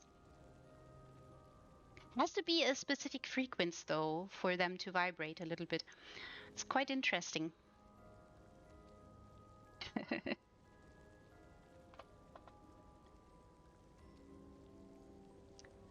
So yeah, if you have chickens, for instance, at home, it makes sense to play them gentle classical music to make them feel better.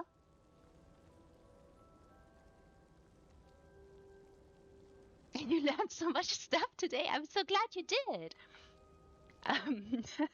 It's always good to learn something new every day, and if there's a couple of things you can learn, fantastic. I think we've spoken a lot about many different things today. You want some now? I think that chickens are such magnificent beings too, little dinosaurs. Very fierce little beings that are just absolutely amazing. I love them so. Very cheeky little fellas as well. I know they always make me giggle because they're so funny. Like some people say, "Oh yeah, chicken's very timid." No, not timid at all. Fierce little beings. Oh, this is sweet. This is very, very sweet. Yeah, so learning something new every day here. We learn about music, we learn about what music and books too, what they how they influence housing, how they influence builds, and what goes into them. And of course, now we have you here, Crimson, and we might ask, I mean, it is kind of clear from the submissions in the Vampiric Showcase that you have a liking for them. Is that what was the inspiration? I mean, you did write down that you wanted this was more to do with testing whether you can play around with a turned over greenhouse. And it turned into something else. That's quite interesting to start with a little challenge to yourself, and then the project took on and had its own life and went elsewhere. Yes, where is the greenhouse? Very good question.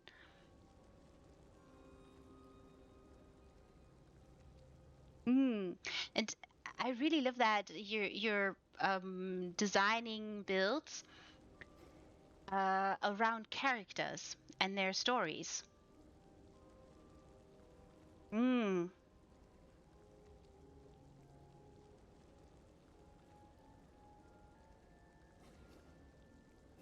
Ah, I see. I see. Interesting.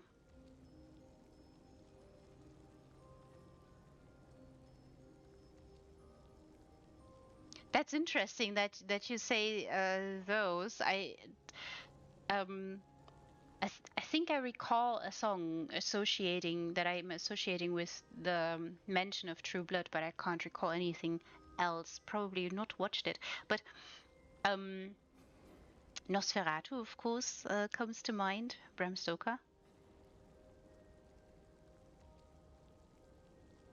The greenhouse is still outside. The funny thing is, Dulcie, we are still inside.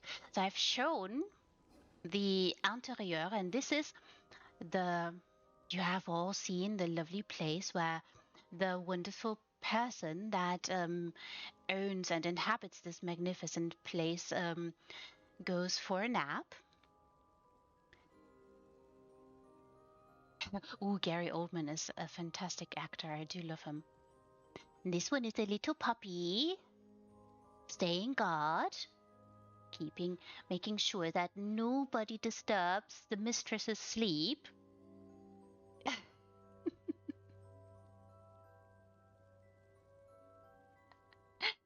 He is so cute. I know. Oh, look at him. Yes, I know you want to play. Oop. You know, if you would have a nose, but you don't. So scritches, maybe? Little scritches. He's so cute. You would eat your cat? Well, some cats are really feisty, you know. They can handle themselves.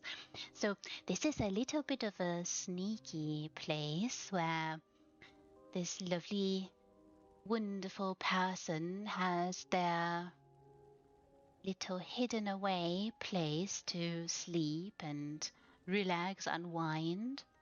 You've seen the downstairs area a little bit. Hello there, Isabel. There. Looks absolutely benign, gentle, glorious. And here you see this magnificent, glorious layering job with all the wonderful vines. And as I just showed you, a little hidden secret.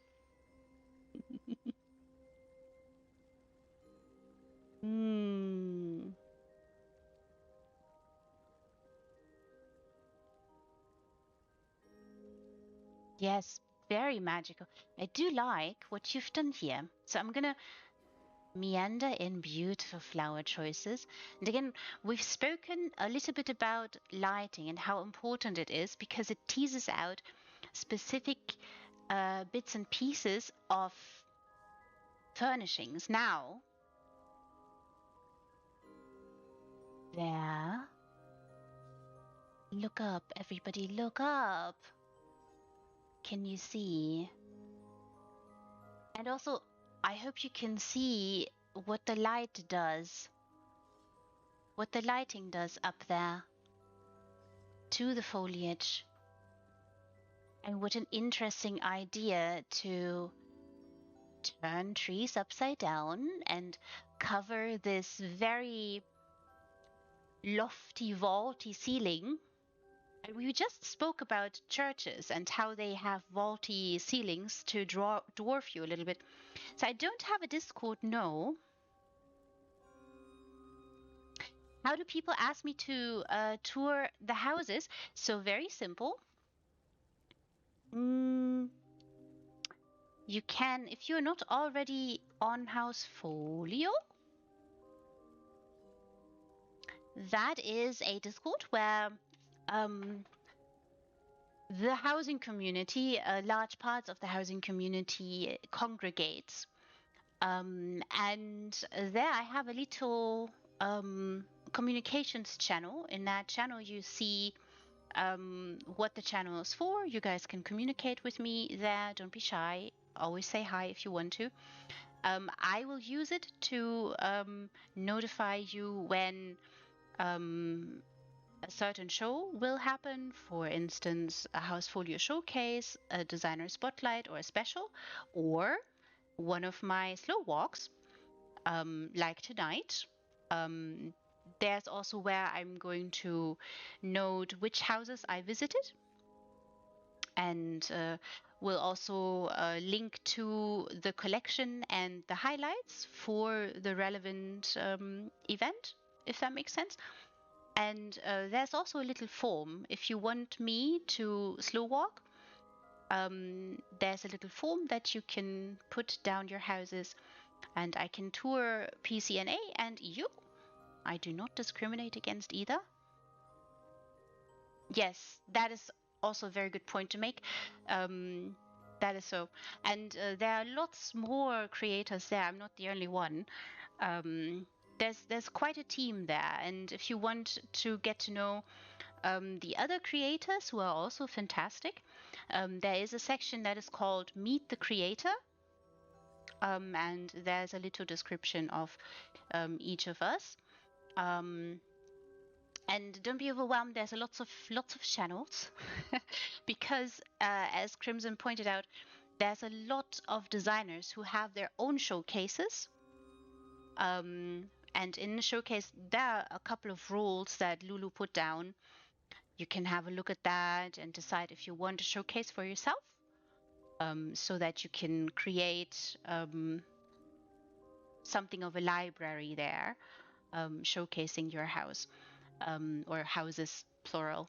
And of course, use it for checking up on what showcases are going to be happening. So for the current one that's going on, we do have... Oh, got a few messages. Also, you can reach me on... You can also send me messages there if you want to, like DMs as well. That's fine. I was about to say that the current themed showcase, so there's a house chats category on there, and you'll see themed showcases. And for January, Nordlaw is the themed showcase. For everybody who has something that fits those themes. And you'll see past showcases in that section too.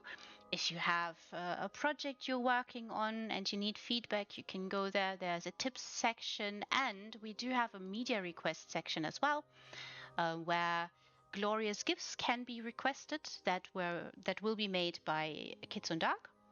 And there are black cat shots made by Hayden the Black Cat, and of course perfect, or shall I say perfect, portraits also by Hayden the Black Cat. You can request there as well. Also, they can be really helpful if you are planning to create your own showcase and maybe you're not all that gifted with a magnificent rig and stuff like that. So it is...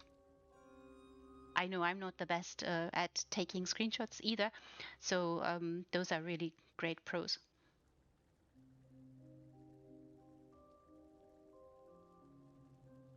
Oh, all right. Really? That's interesting. This one should be the same thing, though. If not, you can also... I mean, it should be the same thing, should be valid.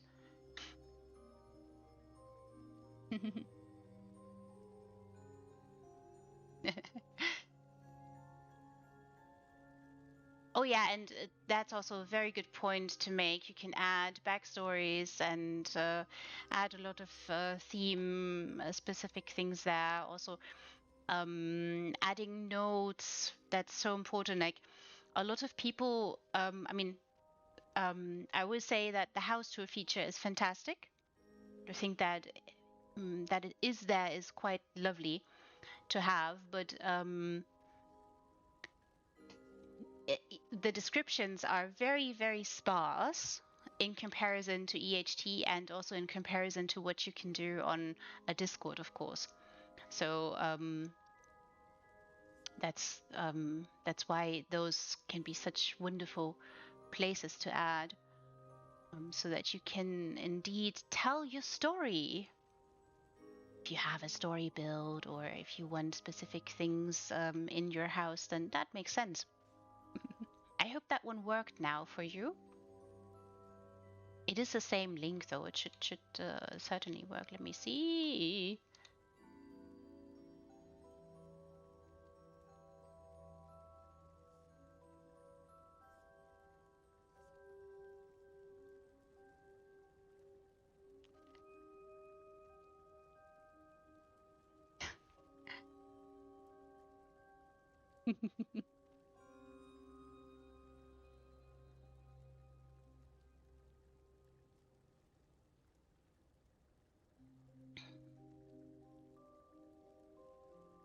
Okay, that is weird. All right, all right. I mean, Twitch also has a feature of sending messages, so that could be something. But my Discord handle is the same as on Twitch, just one less I. I had to put a second I here because my handle was taken. Very rude. Yeah, so is a very nice community with a lot of wonderful um yeah, resources, really. A lot of resources. Really fantastic. Mm. Oh, it's so glorious. It is so glorious. I really appreciate that you turned these ones over, and maybe people can't see, so I'm gonna try to pen up a little bit more and try to show that. I mean, maybe you've already noted, but fabricant trees. I really appreciate them for many different reasons, and one is their branches and the trunks. They shimmer. They have a lovely, wonderful shimmer, and it does appear in the foliage as well, which makes them glisten so nicely and shimmer, and it's sometimes precisely what is missing from a build. Can you see? This is so fantastic. I really love this.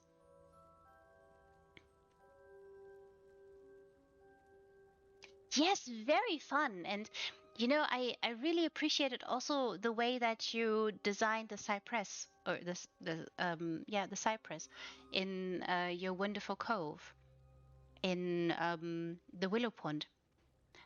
It reminded me of Mexico when I was traveling around Oaxaca. There's an amazing, huge, huge cypress. Fantastic tree. Oopsie.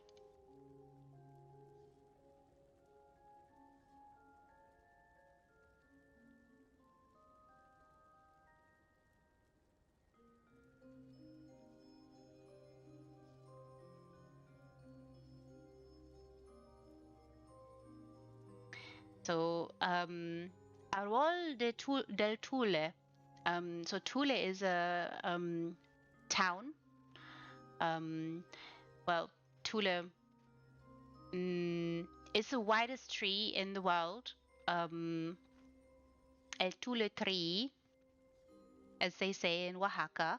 And Arbol del Tule just means tree of Tule. And it is in Santa Maria del Tule in Mexico, and it is not too far from Oaxaca. It is just a few, like maybe 10 kilometers. So just Google largest or widest tree in the world and you'll see that particular tree, and it's just absolutely fantastic. Like, and it is a Montezuma cypress. And that's why I was meandering about suppresses in your house earlier today, because I was like, oh my goodness, this reminds me a little bit of this magnificent, amazing tree. And the reason why this one is also so, as I already said, so amazing is because it's only one tree, and it is proven through DNA testing. While other similar very wide trees are often multiple suppressors who decided to embrace each other. So I really love that you're playing around with that, and also adding different foliages and layering them on, and yeah, it's just playing around with them. This is so fantastic. I really appreciate it, Crimson. Beautiful job.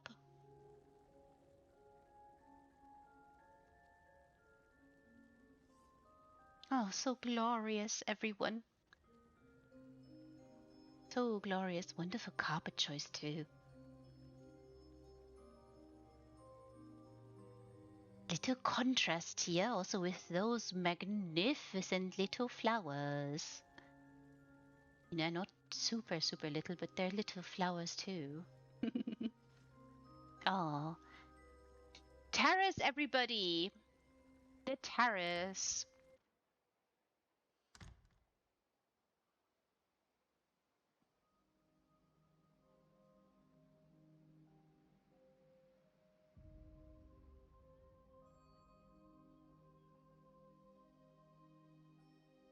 Yeah, yeah, trees are amazing like that. And I mean, the interesting part about that is also that it's a communication system.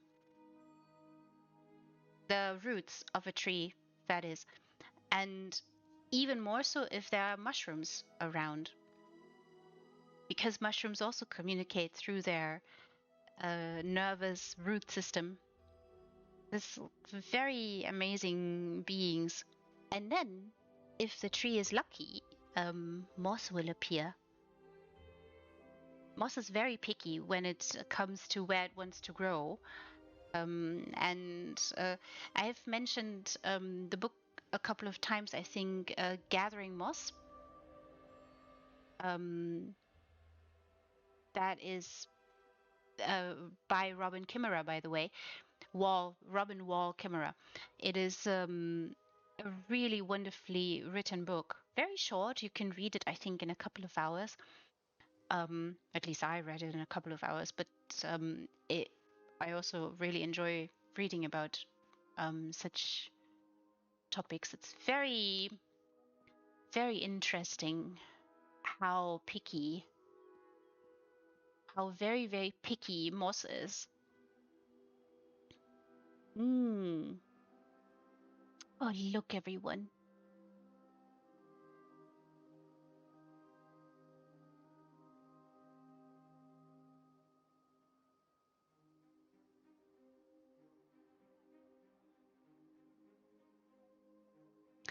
Oh, like the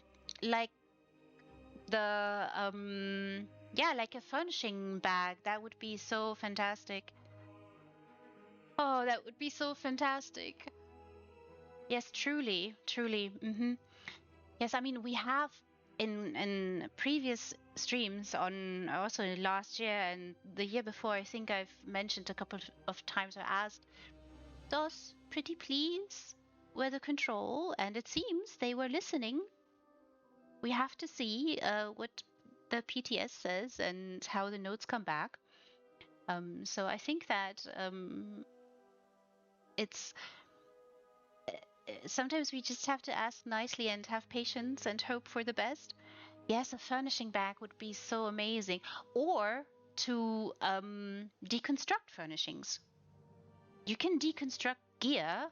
Why can't you deconstruct furnishings?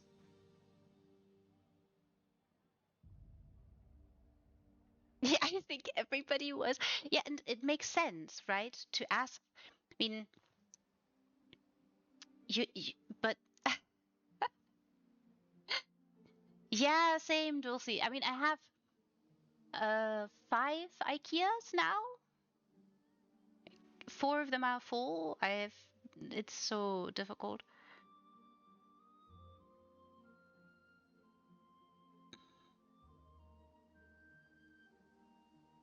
Oh, true. That is a good point, Crimson. But at the same time, it would be so nice. It would be really, really nice to have a way, right, to recycle a little bit more. Mm.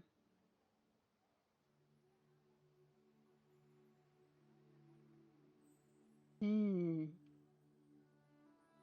Furnishing back would be so nice. Yes.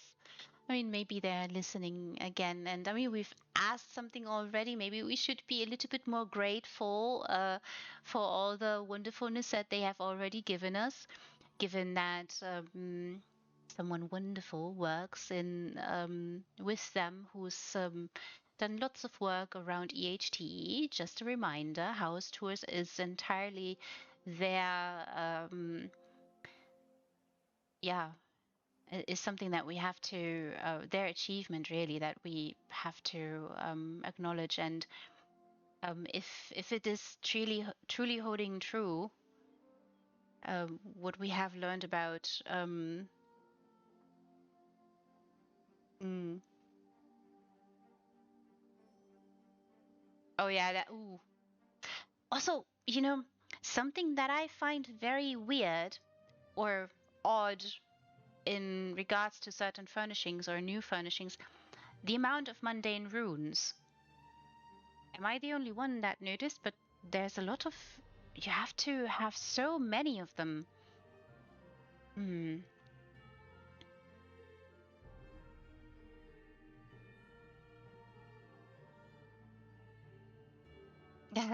Yeah. And Crimson, I think that patience. Sometimes it's just about patience, and I think that we gotta remember that the people working at SOS are humans too. And might not have the easiest time either, particularly if you think that there's it's a game that has a lot of rather old code, and if you look at that technical part of it, um, also knowing that those who wrote that code don't work there anymore, you can assume or make assumptions that maybe there's no documentation, which means that the new people have to figure out the code without documentation, which is difficult to do. Like you have to, it's like trying to decipher someone's meandering thoughts in badly written diary entries, for instance. And yeah, very cryptic, maybe even. And even because it's old or older code too, um, it could use updating maybe. So, but some have said spaghetti code and stuff like that. There's a lot going on there, and it's difficult to wrap your head around it and to make heads or tails of it. So yeah, it's hard to approach this in this way, particularly if you have the knowledge leaving.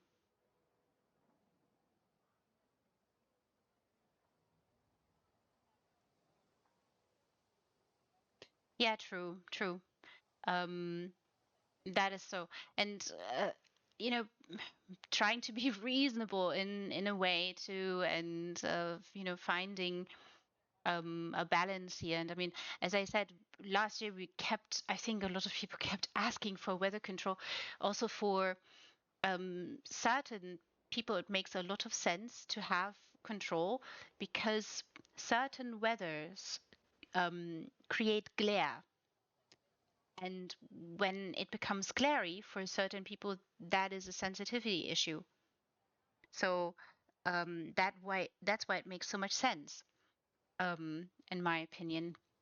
And of course, a lot of people will say, well, sandstorms, particularly in the Thieves Oasis and the Twin Arches, for instance, can be really difficult to deal with when it comes to housing. And they do like the wonderful, glorious designs that a lot of you have created. I mean, they are showcased, right? Sometimes they wind up on official pages, which is absolutely stunning and amazing. And all of you should be congratulated for that. So they do have a use of that too.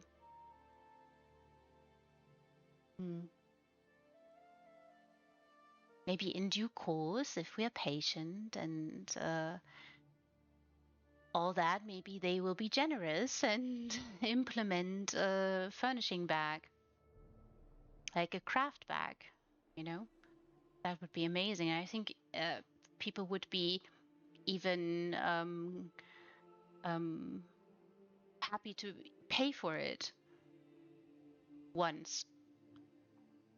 Oh, this is so lovely. I really adore this little pergola here and the path that you lay out. And again, those placing trees into wonderful, glorious pots and all that is so difficult. It will keep you happy for a year. How lovely. How wonderful. How glorious. You know, being content with that is something fantastic, I think. Now look, everybody. Slight, very slight changes. Not super, super, I mean, they are obvious, but in a different way, utilizing furnishings that do marry well here. It's a lovely, lovely lighting. It's such a clear and beautiful day here. Bastion is meandering around. Very nice, slight, gentle changes here. And this lovely, magnificent garden. Oh, excuse me. Wonderful lighting here. Also slightly dramatic. It's so gentle. The shards. It's also a beautiful piece.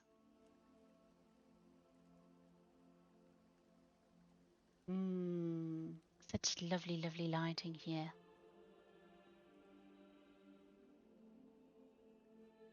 Merc, my LMs, Crimson, I appreciate them all so much. And again, those lovely, lovely vines. They are so glorious. Yeah, me too. They are amazing. They're just absolutely amazing. I do think Merkmeyer has such fantastic furnishings too. Very elegant in their own way, and they create such an amazing light. And what a dramatic canopy here. Glorious and colorful and thick. And I do like that you're adding the ginkgo here. A number of people have done that for the behavior. It is really fantastic. Playing around with trees. You left it all wild. Fantastic. I do like wild. Oh, so beautiful. So sweet and glorious. You can certainly see someone sitting down here beneath this magnificent canopy. maybe meandering in thoughts, relaxing a little bit after some adventures, and in this case, maybe thinking about a cure for a certain skin condition. Beautiful. I also really want to highlight again. Also, Merc, my allies are really good at teasing out gnarliness in trees, in trunks, in branches, and they do change just slightly foliage and flowers. The lighting does. Oh, it's so fantastic. Slightly overgrown, the feel here. Very wonderful and so subdued and calm. Also very multifaceted, maybe as multifaceted as the person is who lives here.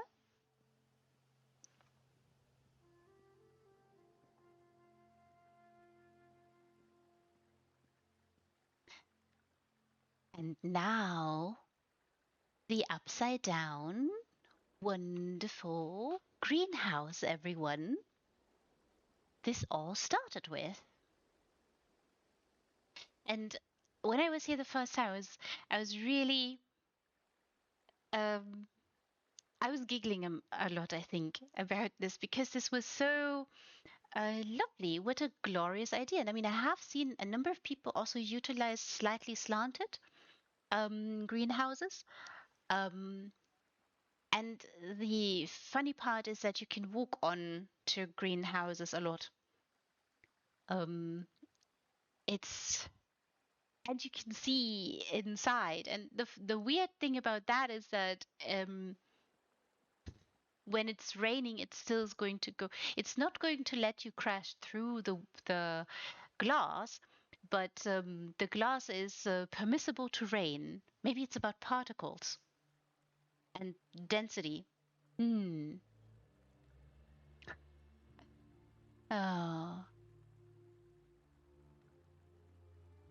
no, it doesn't. I love those vines here, those wonderful color choices. Beautiful, lovely, lovely trellises. All added and layered onto the original abode. Also elevating the abode slightly here. So wonderful, wonderful plant choices here. Very nice and colorful.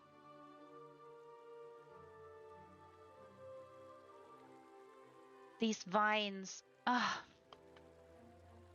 Southern elsewhere vines, everyone. Such amazing beauties. Glorious lighting here too. And such a lovely seating place. Another very calming, relaxing, gentle place.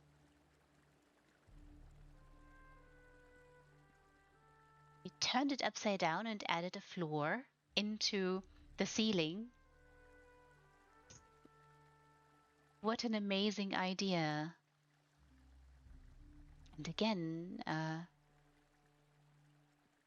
slightly, turning over and still having those lovely, wonderful trees up there. Oh, so lovely.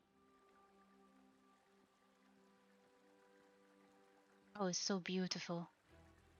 Look how warm. I also love these flowers so much. They are so amazing.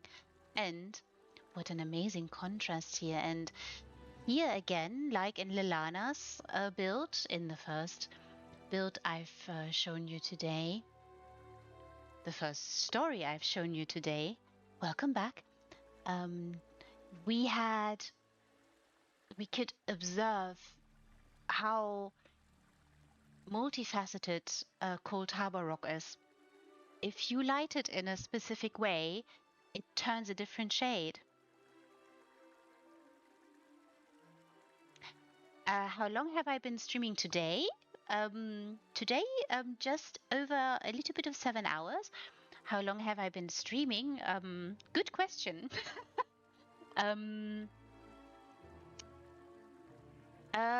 So before OMH 2023, because I did judge in, I started before the One More Housing competition 2023.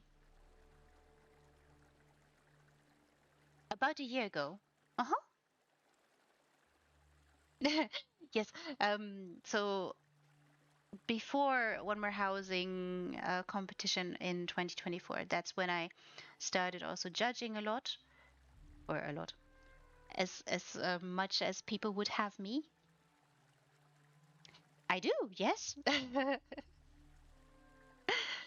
um, so not all that much on NA because I only have a little baby toon here that still dies in specific builds.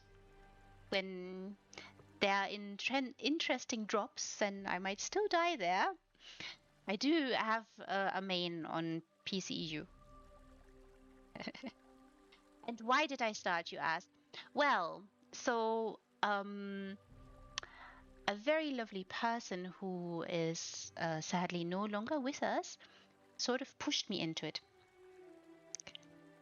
She just said, when you're showing houses of people, why don't you stream it so more people can see it? That's how. The rest is basically history.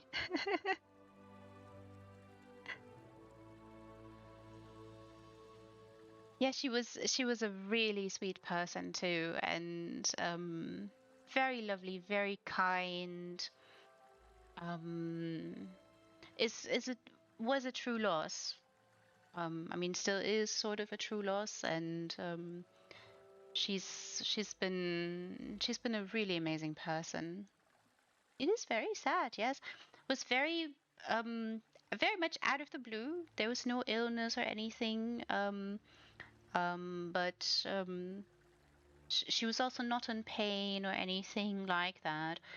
It just happened. So still sad, yes, but without her, I would not be here, I think.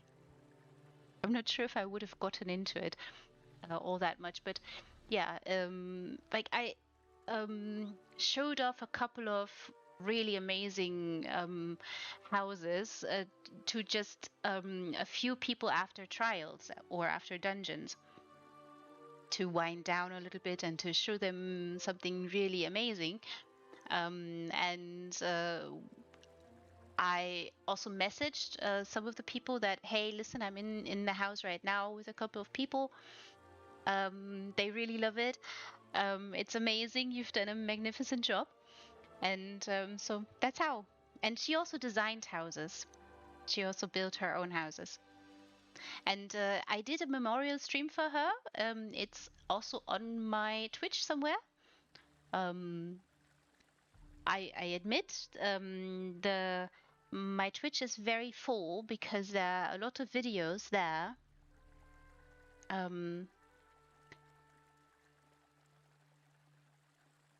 Trilka. I'm talking about Trilka, of course, a really sweet person.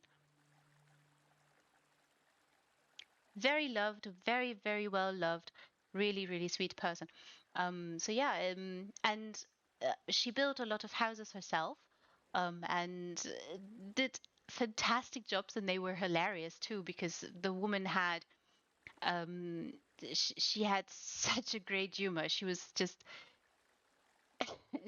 she could crack people up in no time. She was really fantastic at that.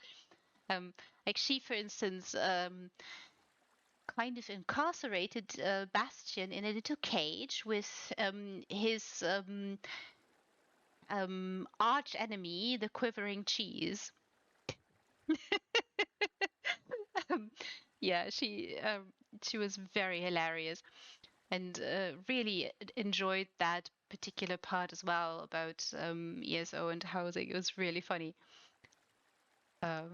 Also did a lot of projects with other people together, encouraged them. Yes, great sense of humor indeed. Fantastic, fantastic woman. Also lots of really deadpan, very dry humor.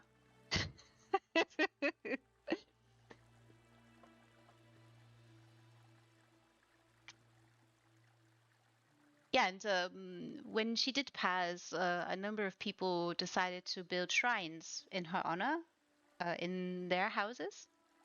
And so I went and toured this. No, she was not. No, she was not. I think what she was actually from the US, Maine, if I'm remembering correctly, but I'm not sure if she was born and raised in Maine. But she spent time all over the world because there's a connection, or there was a connection to the Navy.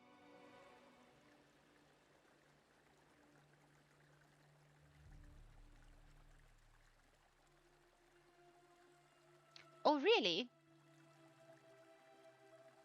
Really? That's interesting. I didn't know that there are so many similarities. No, just one game. One game is enough for Ree. Can't do more. I mean, if you're talking MMOs and online, then no, just one, just ESO. Board games, different board game. Yeah, it's also I just don't have the time, Crimson. I can do ESO, but I do have a day job, and that is sometimes demanding enough so that I can't do anything else.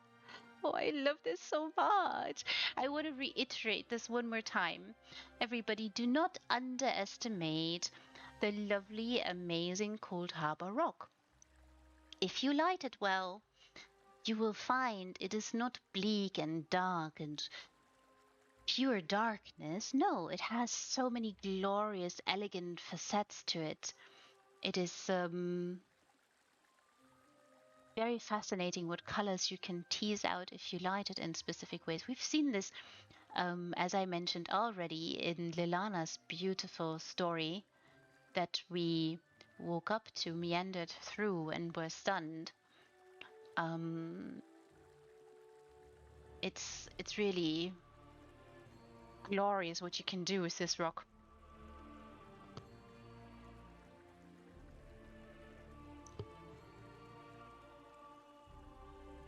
Oh, so wonderful. Yeah, this is also no discrimination. Like, people, please always um, do what you please and play all the games you love to play. And I do know a number of people who fell in love with Baldur's Gate, or who have a particular liking for Ashes that is currently in beta, and I think a number of people were really into Path that was just released. So always feel free to do this. I mean, ESO is not running away, right? It is still there.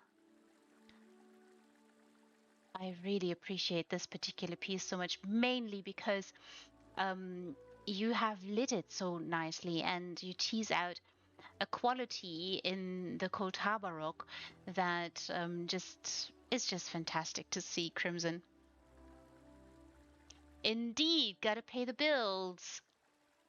But I do love what I do, so everywhere I wouldn't do the things that I do if I wouldn't be passionate about them. And again, you did it!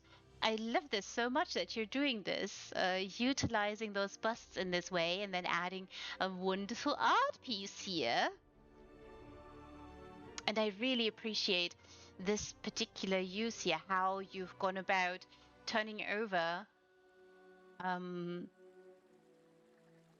greenhouse and playing around with the dimensions of it. And it's it's so nice. You can get a glimpse outside. You can see what's beyond. Lovely atmosphere here. It's really fantastic. Beautiful. Very subdued and relaxed. Also, will say that I do appreciate those particular furnishings here, the limestone ones. They do marry very, very well with anything Alinor, of course. So that's fantastic job.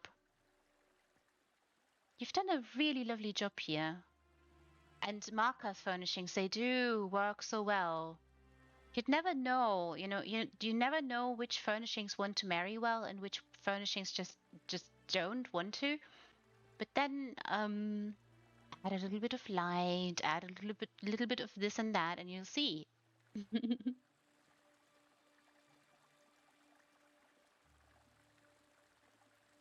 Oh, interesting. I actually have a friend whose first one was that too. That's interesting.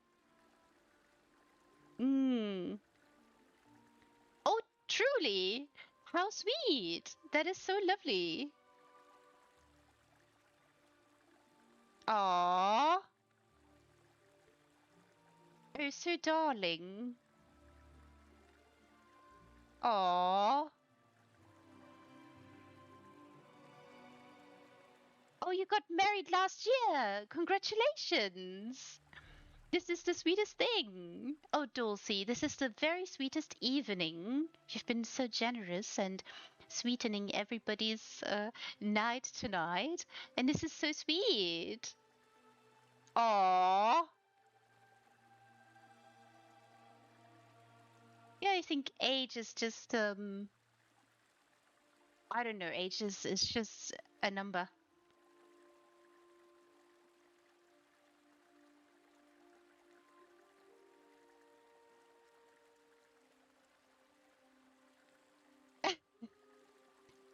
New hero?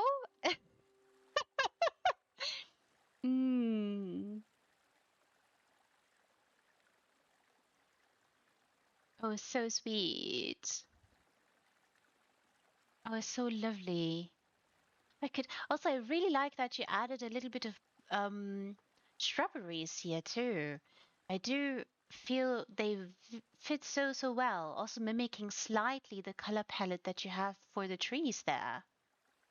Very nice idea. I think in the Doomchar Plateau you do have them as well.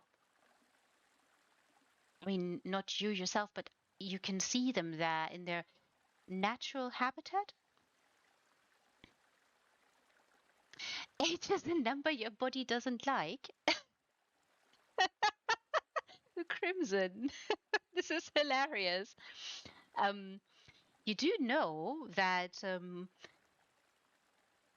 you got to take care of your body to like all the numbers. This this is why I keep telling you to tend to yourselves. Be gentle to yourselves. Be kind to yourselves.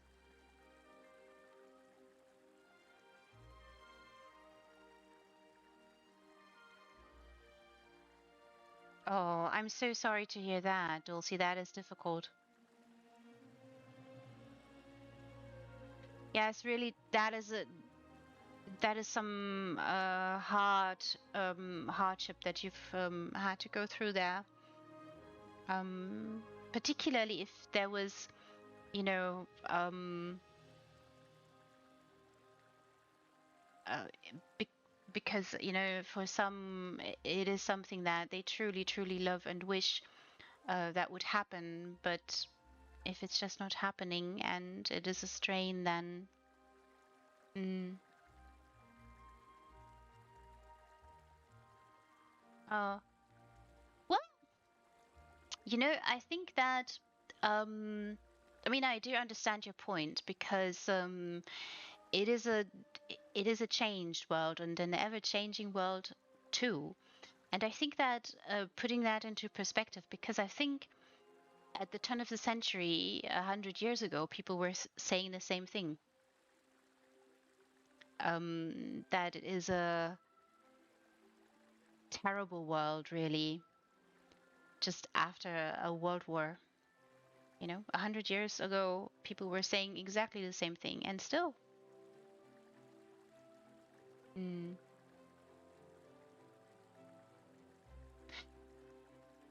I think that maybe you can regret something, but I don't think that this is something that you should regret, because it's not something that is something you could have changed or made, different choices.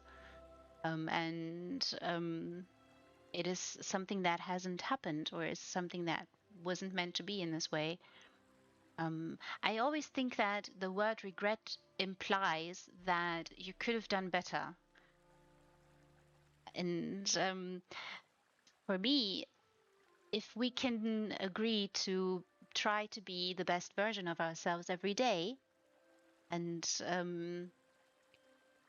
choose kindness over divisiveness, for instance, and I think the world is a better place on a daily basis, you know? And a lot of people think, oh yeah, this world is going to, it's going south. There are, lots of things going on. True. Yes. Very true. Oh, I have a good book for you to read.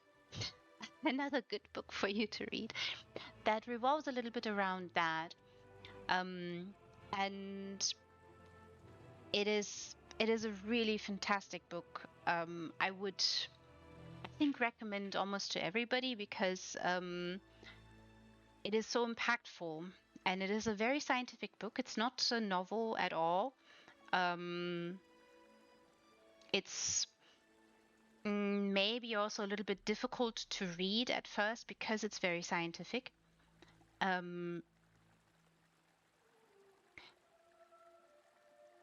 But would still suggest reading it. It is called The Quickening by Elizabeth Rush. Um, and the book is just absolutely fantastic.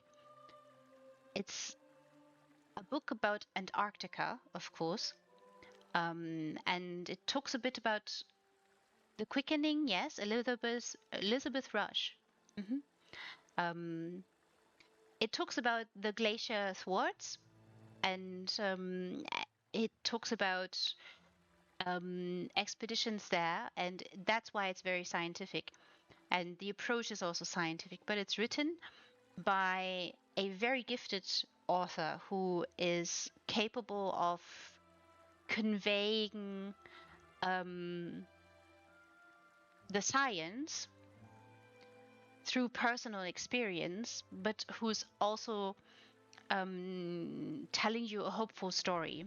And the climate change is affecting the glaciers in Antarctica. I'm sure you all are aware. But she gives you a much more positive outlook. And a lot of people think, when they read, environmentalist literature, like I've also recommended T.C. Boyle's books a lot, because he's I do have a soft spot for T.C. Boyle, but his environmentalism and the writing that he does is not accusatory, and he does tell stories as well, but often they're not as hopeful. And climate change in particular can be something that deters people from deciding to start a family, and maybe think that it might be better not to. Yeah, Blue Skies. Ooh, that one. It's the most recent one. I read that one. It's amazing. It's really great. Ending is also surprisingly nice for a T.C. Boyle book, but it has really, really dark places that he takes you to. And there are many T.C. Boyle books that I would recommend, but that is the most recent, and it's really, really great. And The Quickening I find so fantastic, because she talks about a very grave, difficult, and heavy issue like climate change, but she does it in a very positive way. And she doesn't do this without being informed about it, because she is within the scientific community, right? And she has been on that expedition to Thwaites and has experienced what the scientists have experienced there, which is why this account of hers is so compelling. And she talks you through the book, basically to not give up hope and listen to reasonable studies and the science that you can get the data that the expeditions brought back from Thwaites, and what we can learn from that is very crucial in many ways to combat climate change. And it tells you a lot about us. She also talks about the history of Antarctica and how it's used to be a male-only domain, and so lots of different subjects that she touches in that book. Very, very good read. Would recommend warmly. It's really, really great. I think that is something that may take the gloom and doom away a little bit. And I understand that gloom and doom is something that is really hard to escape these days because it sells well. But yeah.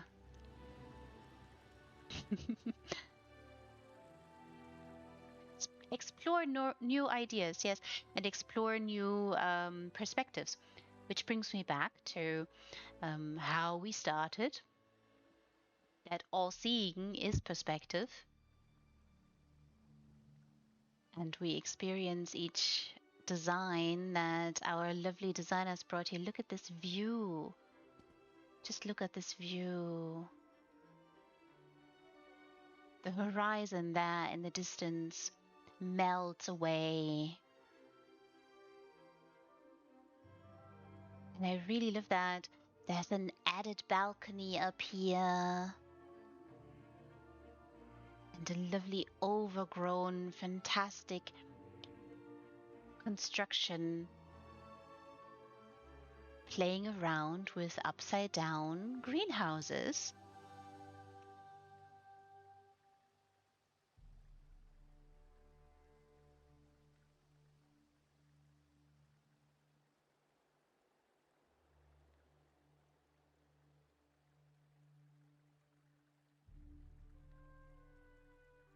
Yeah, isn't it? This is still Crimson's. So slow walk means does go extra slow. This is fantastic. And here we do see this lovely, wonderful ginkgo and the behavior and the lighting and those glorious flowers. And I do love the little sway that they also have. Oh yes, it's so sweet. And I really, yes, and it's also interesting pushing boundaries, right, Crimson? To notice that you can build so far up and find that you can utilize that space.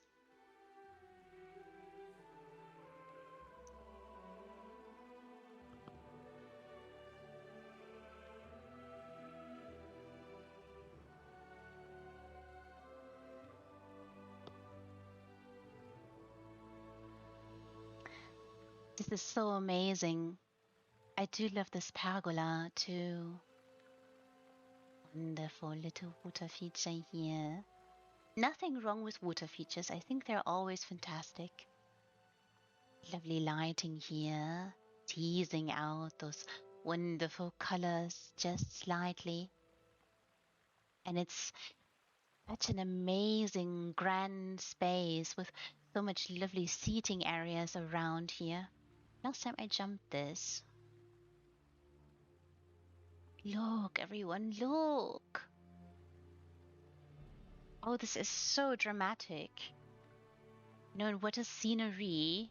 I know that certain, some people choose specific builds or specific abodes, houses, plots, for certain reasons. We learned earlier today that Lil chose the house, or went into the house and knew what she wanted to build there. And it had to be because of the environment of the house. And I know also a couple of people who choose the Doomcha Plateau for the orangey sky and the surrounding drama. And I know also that people have chosen the Hunter's Glade for the same reason. So yeah, it is absolutely fantastic to see so many wonderful choices.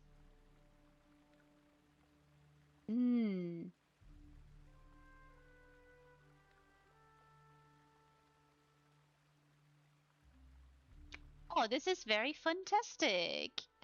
Yes, lovely. Everybody starts somewhere. Everybody starts with something. And I mean, I've talked with a number of people who consider themselves beginners, who would are or who have asked for tips, and I said to them that start maybe if you have something in mind with a 200 slot house.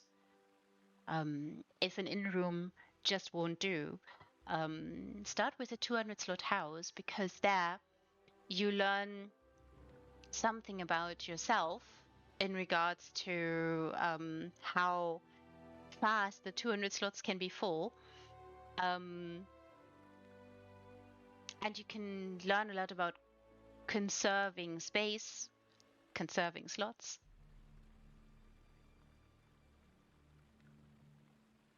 Oh, fantastic! Oh, fantastic, Dulcie. I would love to. You know, I don't think there's, I know that some people design specifically for contests or love certain things like speed building challenges. So those can be really, can be really fun to explore. Because in a speed building challenge, if you have only a particular set of items that you can use, that is something that where you learn to think outside the box and create something with it. So yeah, or there have been in-room challenges where people were challenged to build an in-room, or I've spoken with Soris and Chitara in a designer special about fantastic creatures. And Soris had a number of competitions that not only required to participate, but also to incorporate in the several rounds that the contest went specific housing items. So like they had to use a specific or a number of housing items. Like I think in one house she had to incorporate 6 different items, and in another one it was 8, and they had to be used somehow in there. It didn't matter how, but they had to be there. So that is quite interesting, because that is a true challenge.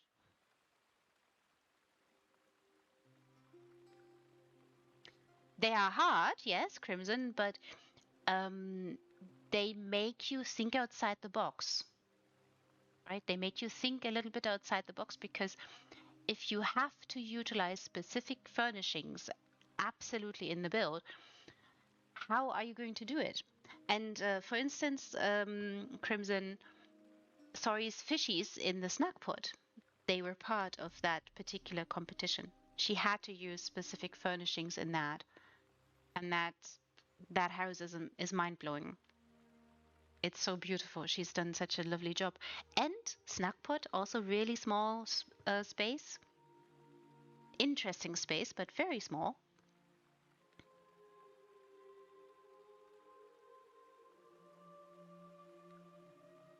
So quite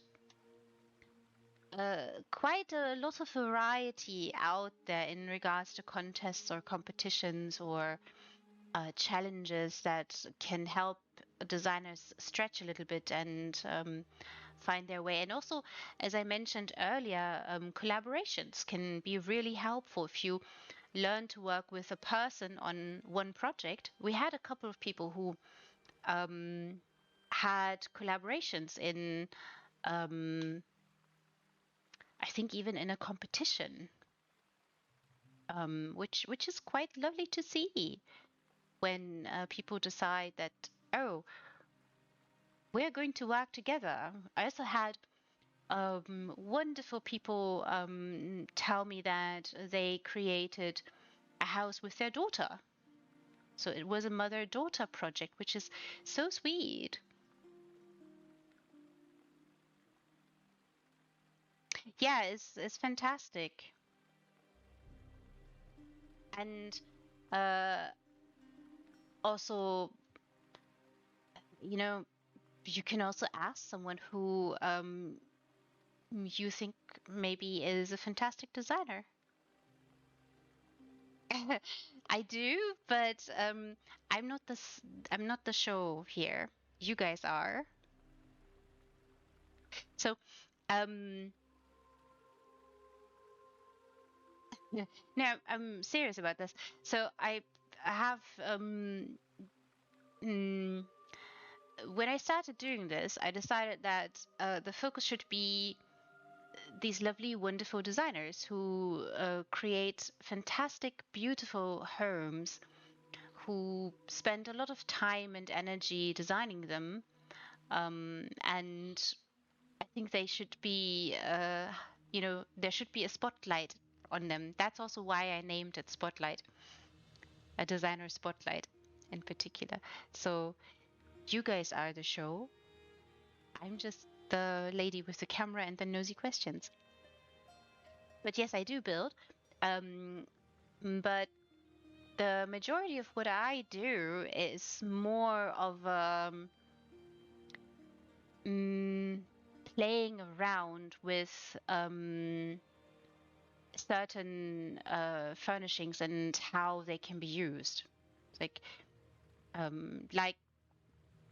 playing, just practicing playing the guitar. So it's like just practicing for me.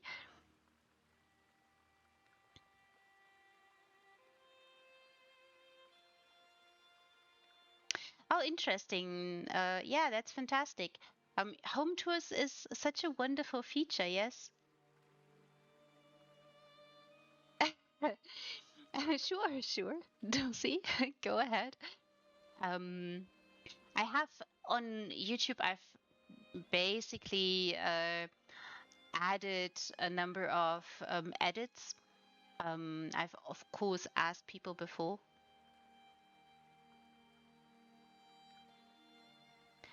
You spelled the name correctly, Crimson. It's correct. Hmm. Yeah, home tours is a fantastic feature, and just giving uh, giving everybody an opportunity to be seen. And in many cases, when it comes to housing, at least from what I've seen, for a lot of people, it is so important to feel seen, to have your um, home be showcased, to have your home visited and seen, in the sense that you feel like they have done justice to your house, and that means spending some time. I do love also the little butterflies here. Look, everybody, can you see them? Hello, you little dancing butterflies.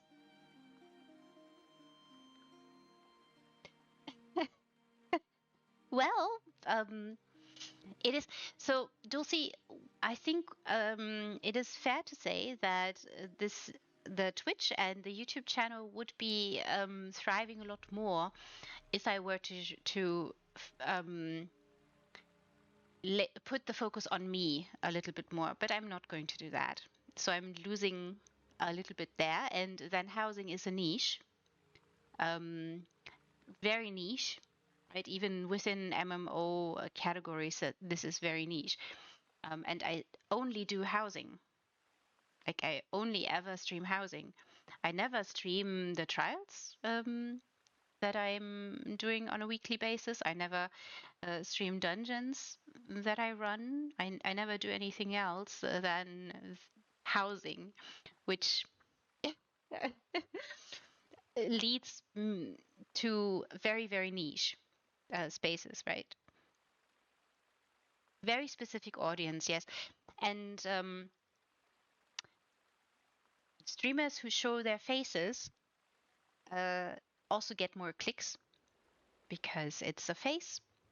It's there's more association there, a little bit psychology there. I'm also not going to do that because you guys are the show. The focus is on the house, not on me. I stare. Dulcie, I've spoken earlier about doing streams that were a little bit longer. Little bit longer. And I think that it's probably established knowledge that Re does slow and long rather than quickies. I just can't do short.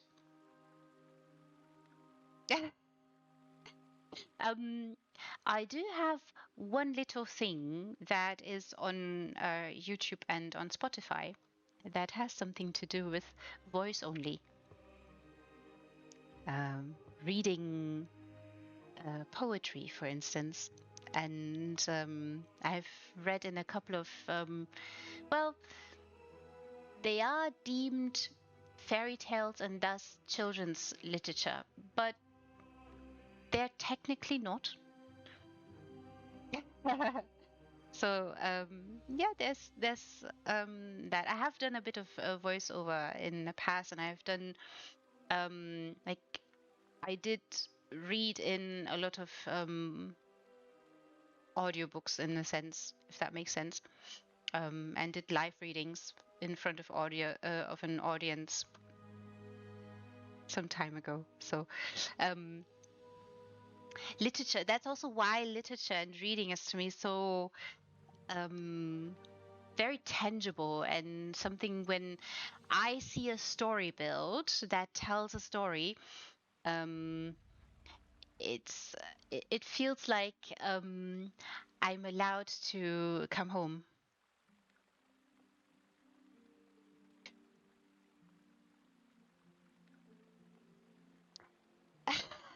If I should be in the ASMR category, Crimson Toad, who if he weren't traveling tonight, he would be here too, maybe already in bed by now.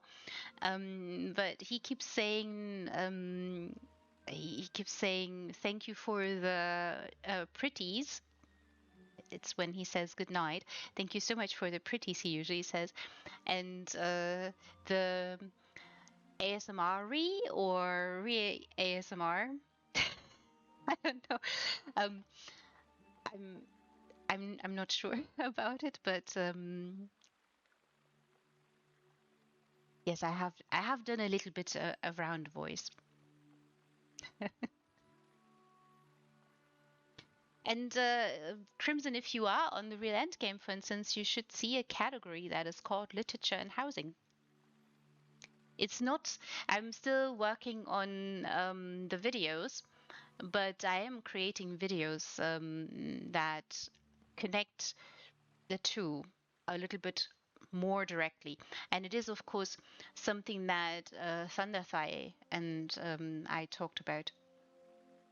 It's Thunderthigh basically initiated it. And this is why I keep telling you guys that if you have something that you think is missing, that should be highlighted more in the housing community, or that is an aspect of housing that hasn't had it's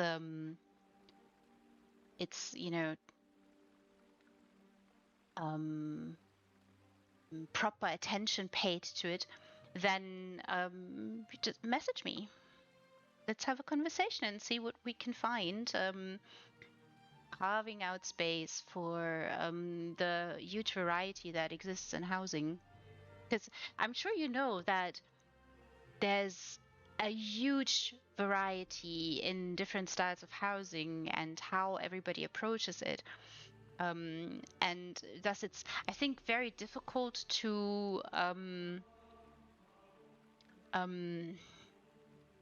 have a show that fits every single one, and that's, I think, why it might make sense to carve out space for specific aspects that might be even more niche, even within the housing community.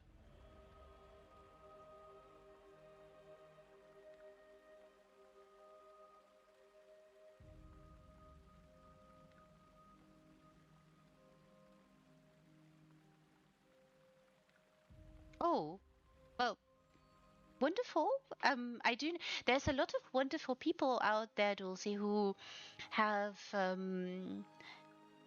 who have fantastic voices. I mean, it takes me back to music. I mean, there are a number of singers who had or who have glorious, glorious voices. I mean, Chris Cornell had one of the best voices in rock and grunge, and it's just such a amazing, powerful voice. Yes, so sad, but also. Also, certain actors, like I feel, have brought such such a wonderful, amazing layer to their art, utilizing their voice. And I think one of them is Alan Rickman, also sadly gone, but amazing voice. Really, really amazing voice.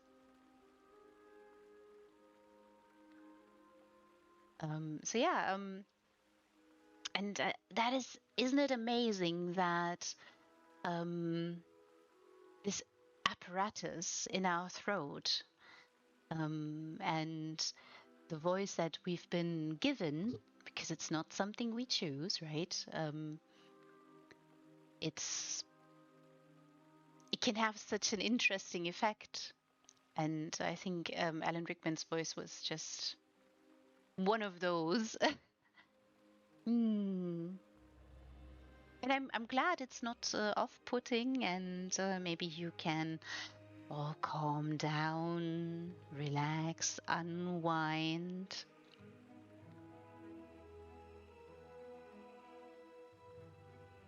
Oh, how interesting. Mm.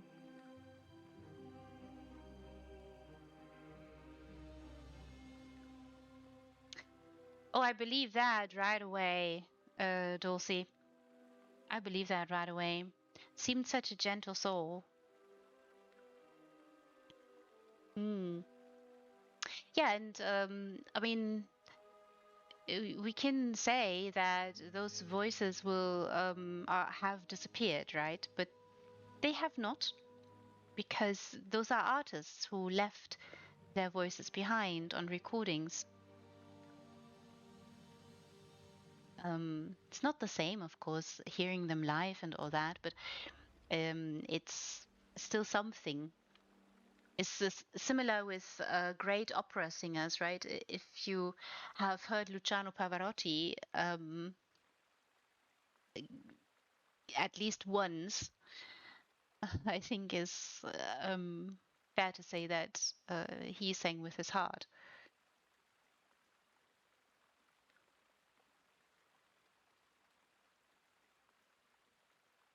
Yes, yes. Crimson, I would also suggest, like on NPR, they do have also a section about music where you can always find very interesting music too. There's like a podcast show that is called All Things Considered, and another one, All Songs Considered. And NPR is, in my opinion, a good source, anyways, to look to.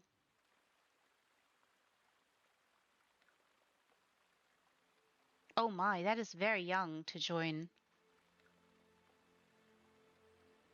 Ah, I see.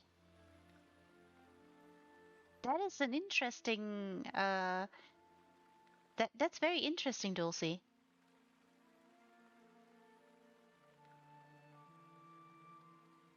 Wow, then I mean, uh, Navy, you see the world, of course, and you travel the world in a different fashion. But that is so fantastic.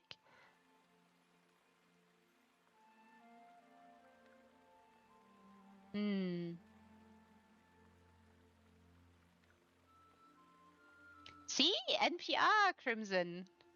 So maybe return to that from time to time. It's still there. Oh, it's so lovely, everyone. And I'm so sorry, but I'm kind of in a flower bed here. I hope this is all right. Yeah, it is truly, and I hope it is relaxing and calming and slowing you down a little bit. Look, there's a few mists now. Vapors slowly meandering in. I do think they have done a good job with the weather. Um, Even though I understand when people say it is a bit of a thing for them. It is so lovely. You've done such a brilliant job and deciding to, so very nice placement here. Very elegant. You've done such a brilliant job. Also really love that you have these wonderful little guardrails here. You know, some people do appreciate them. They might be grateful to you. I think I think once I was here trying to take a screenshot or something and I went backwards and floop. It was one step too far. You know how it is. You want to go back and back and back to give the audience something to look at. While I'm looking for the next one on my nifty little list, for instance, and I go back, and drop all of a sudden.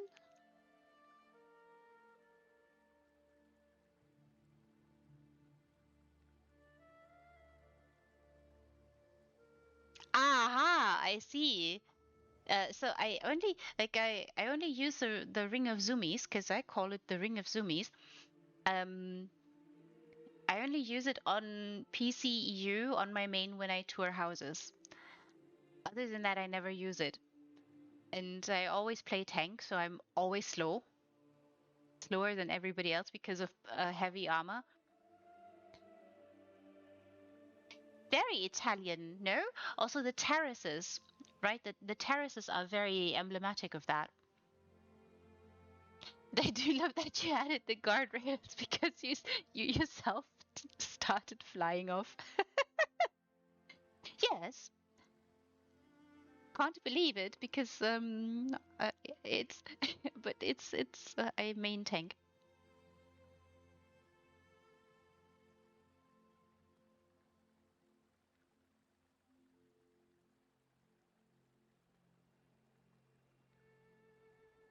Ah, battlegrounds. Those are fun. Those are so much fun, Crimson. Tell her I understand. Fantastic. Yeah, and I think you're right about this. I mean, Italian, of course, and maybe French, South France, though, because pergolas and the color palette is very much Mediterranean in that way. So certainly makes sense, yes.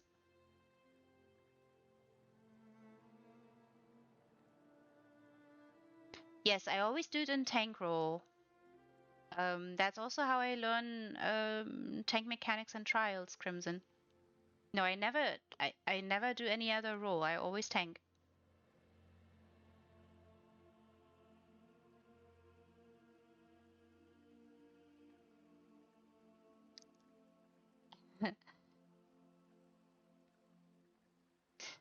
So I have different tanks for different situations.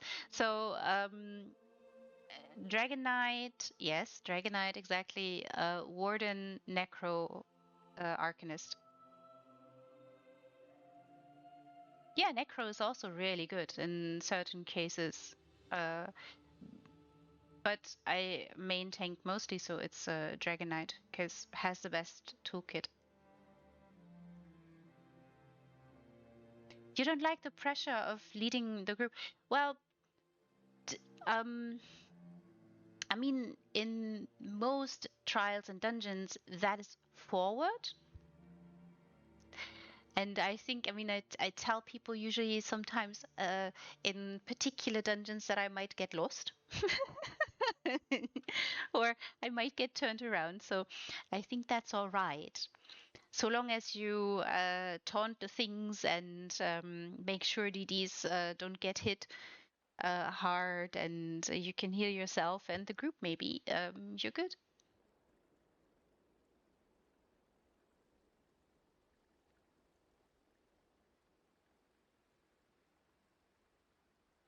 Mm. I mean, like I said, I always tank, so I always see dungeons or trials in that perspective. So I have a boss in my face the majority of the time. It's also why I sometimes have to rely on other people in the trial to tell me what's happening. Because, for instance, in Rockgrove, the last boss, Salvaka, in the last stage of the fight, I let her push me against the wall so that the DDs have more room around her and can hit her better. Because there's a hole in the platform, and if they step too far, they can go wee sploot, which is very bad. And when she does push me against the wall, all I see of the boss is her midriff. So I have to ask um, other people who play ranged, for instance, healers or something, what's Savaka doing right now? I can't see what she's doing. Um, So I have to always guess what she does because I can't see her arms, and it's it has nothing to do with my perspective. It has more something to do with the wall that's behind me. Because when you have a wall behind you, the camera, no matter where you put the camera, in ESO, it will always push down and right in first person. So I see the boss in first person, which doesn't really help. Yeah, and in other fights like with Basay, um, during the last phase of the fight, I take her to the portal because that's where the big nasty dudes come from, and then I have the portal in my back, and I don't see anything. So yeah, it I have to sometimes rely on other people telling me if I'm student stupid or what Savaka is doing if she's decided to split, for instance. So yeah, is but I still love doing it. For me, tanking is really fun. Um, yes, in a couple of guilds, but most of them are trading guilds.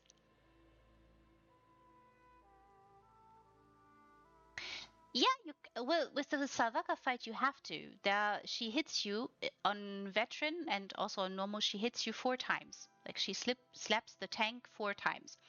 Um, each of that hit, you should have some form of mitigation, either that or you dodge roll.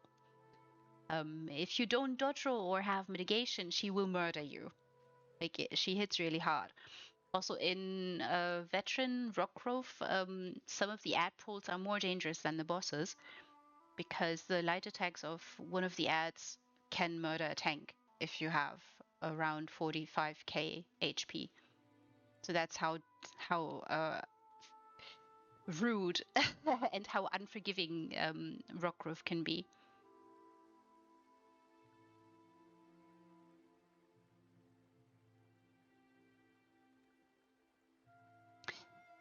Yeah, chaining in stuff, Crimson.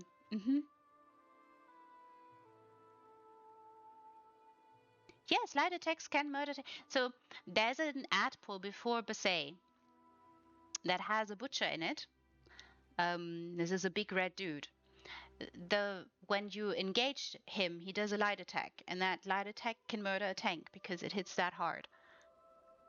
Also in Veteran Asylum Sanatorium, one light attack from St. Alms, is between 60k and 70k. So you always have to be ready for the swipes. And that's not the heavies. Like the heavies from him, they hit even harder. Sometimes it's like, right, you do want to make sure that the tank really dies because you kind of go overkill. Just once a week, not that much.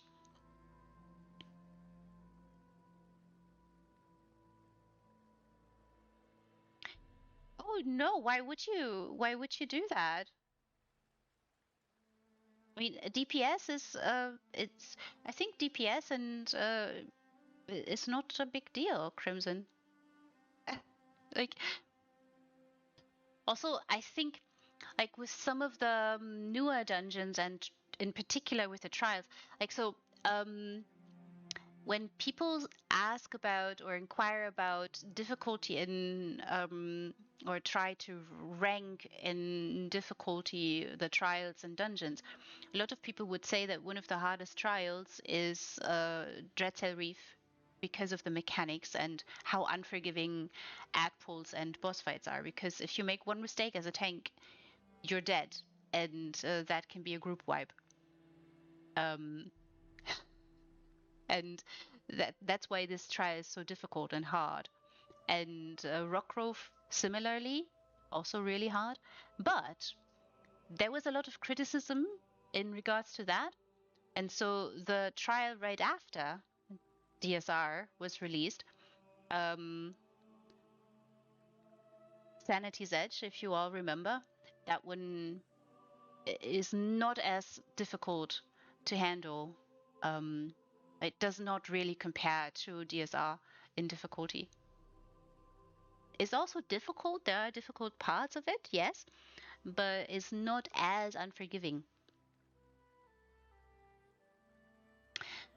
Yeah, on normal, people sometimes also die a lot on DSR in DSR, but that is mainly because if you don't understand the mechanics, you die, kind of. Like it's. I mean, to be fair, if you have high DPS in DSR, so I've solo tanked normal DSR a couple often because you don't really have to have a second tank for it on normal. And so you can have an extra DD there, which means more DPS. Then you can ignore a lot of the mechanics and just burn the bosses. But Teleria and some of the ad pulls are still deadly. So is you can't ignore everything on normal. But yeah.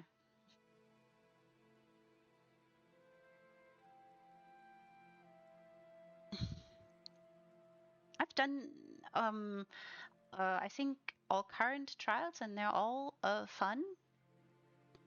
I do like them all, and I really don't care what I tank. It matters to me more who is with me, like the people.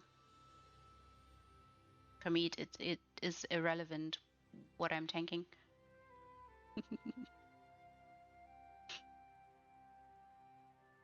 Oh, fantastic! Active guilds are the bestest.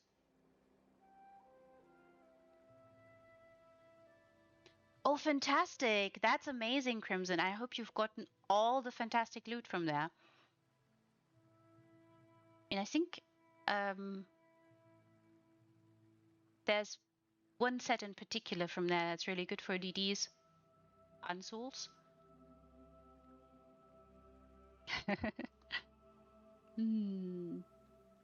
Yeah, that's fantastic. Also, the double drops from those, it's just glorious. And yeah, Sanity's Edge, you would also hopefully agree that comparing to the previous one, Dreadsail Reef, it just is not on par when it comes to difficulty.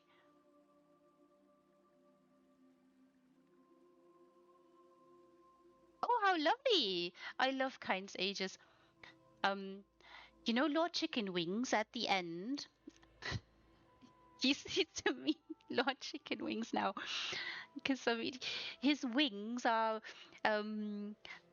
possibly not meant for actually flying around, more for decorative purposes. um, one of the hardest ad pulls before him in the game too. They do. Um, yeah, they do. So I think on normal, I think we did that one with 6 people the other time, and a couple of companions, but that was took a little bit longer, but we actually managed. No, actually, it didn't take that long. Actually managed quite well. I was very surprised. Like on normal, it's fairly benign.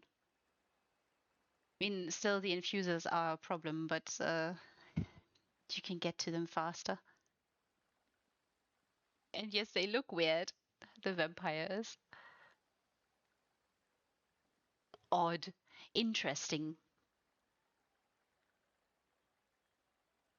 Also, I do like that Balgraven has something of a tantrum, destroying platforms and dropping the group, which is really, I think, in a couple of veterans, people actually died falling onto platform debris, which of course was a bug, and then they fell through and could be rezzed, which was really funny.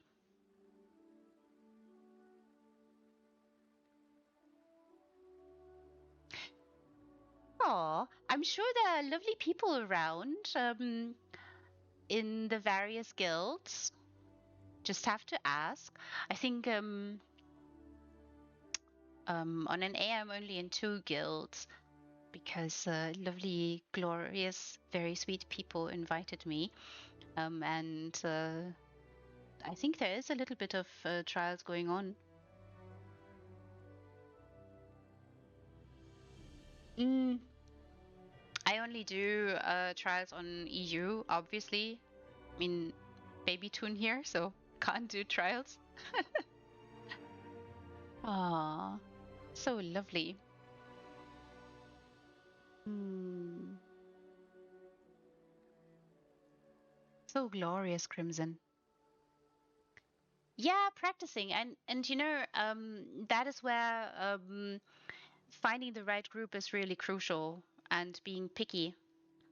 No, I think vibes matter a lot, and or should matter a lot, but for some trial groups, that's not where they put their focus to. I've seen all the secrets in this place. I'm so happy, Crimson.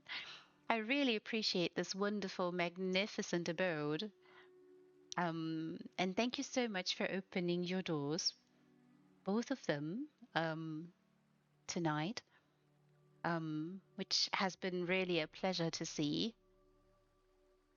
It's yeah, there's serenity in both of them, and inventive design and so much elegance in them.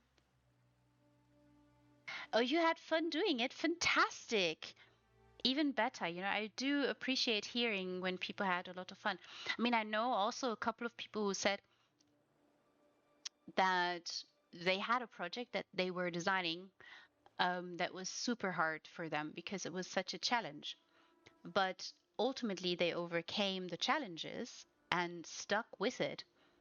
And Chiditara, for instance, placed with her beautiful dragon in the exercised coven cottage.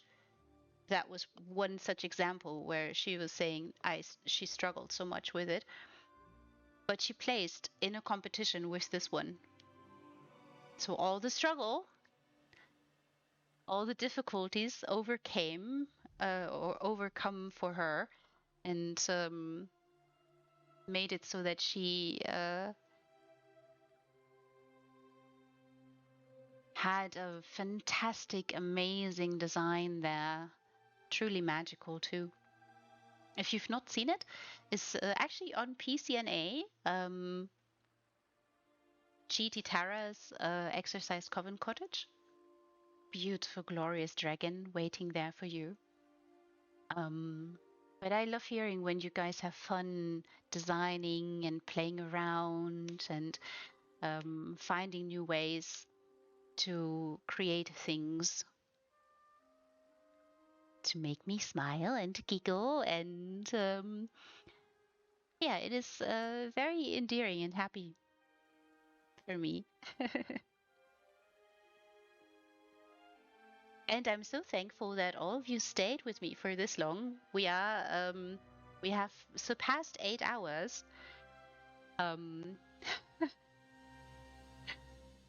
You guys are flooring me again, also for sticking around for such a long time. This is very, yeah, it always is humbling for me to see you guys are willing to hang out for such a long, long time. And you're going to do a lot of tours this weekend. Fantastic! I love hearing that. Fantastic. You'll have to visit a number of beautiful places. Yes, yes. I have actually. I think there is a YouTube video of Tara's dragon on my YouTube. If you want to have a glimpse at it, I think Ruben also appeared in it.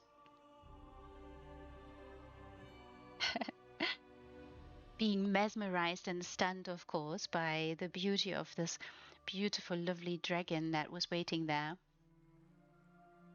It was a very special designer special because, I mean, the designer specials are always special. Same thing with the spotlights. But talking about fantastic creatures and what goes into building and designing around them, it is so interesting and such a special perspective that they start always with the creature. Right, so both of them, Soris and Chititara, start with the creature, and everything else comes after.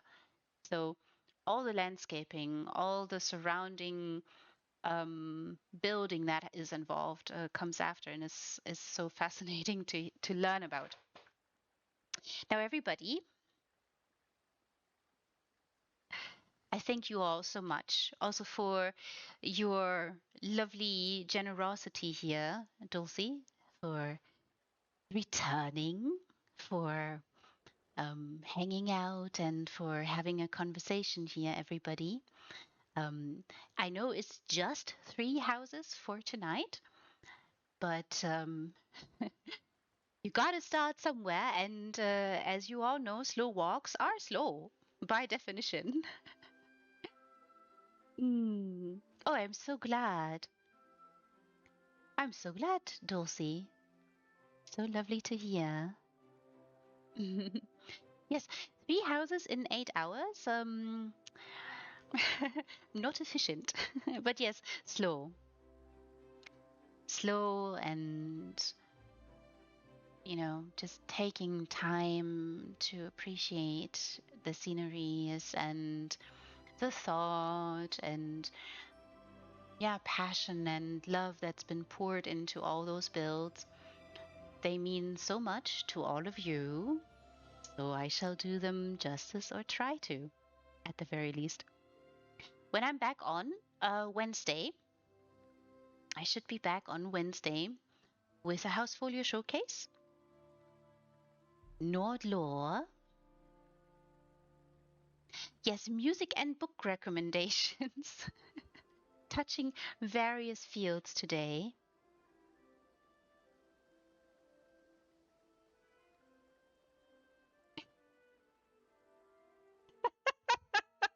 Oh dear, Crimson. I hope I'm not giving you homework. It's not intended, I hope. So long as it is informative to you and you might want to explore and dive into certain things, then I'm glad. Education. Yes, maybe. Oh, I'm so glad. I'm so glad. Yes, I always love to share things, and certain things I think feel like they are intertwined. And in particular, in art forms, they are always intertwined.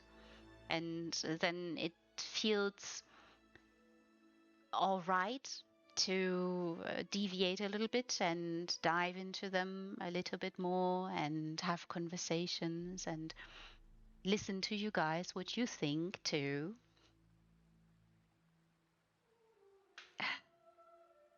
Oh, how lovely, all of you. I had a lovely time showing you these amazing places. Plans for the weekend? Relaxing. Just, yeah, maybe relaxing and maybe going on a hike if the weather is compliant with that.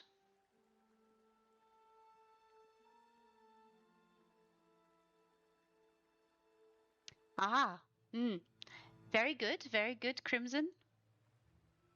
Would again suggest a few treats. I also heard hugs from the wonderful wife might help.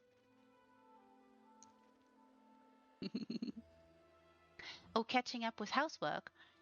I always get that done at the start of the week because I don't want to be bothered with it during the weekends. But it makes sense. Everyone, thank you so much. Well, then hug her even more and say, yes, of course, darling.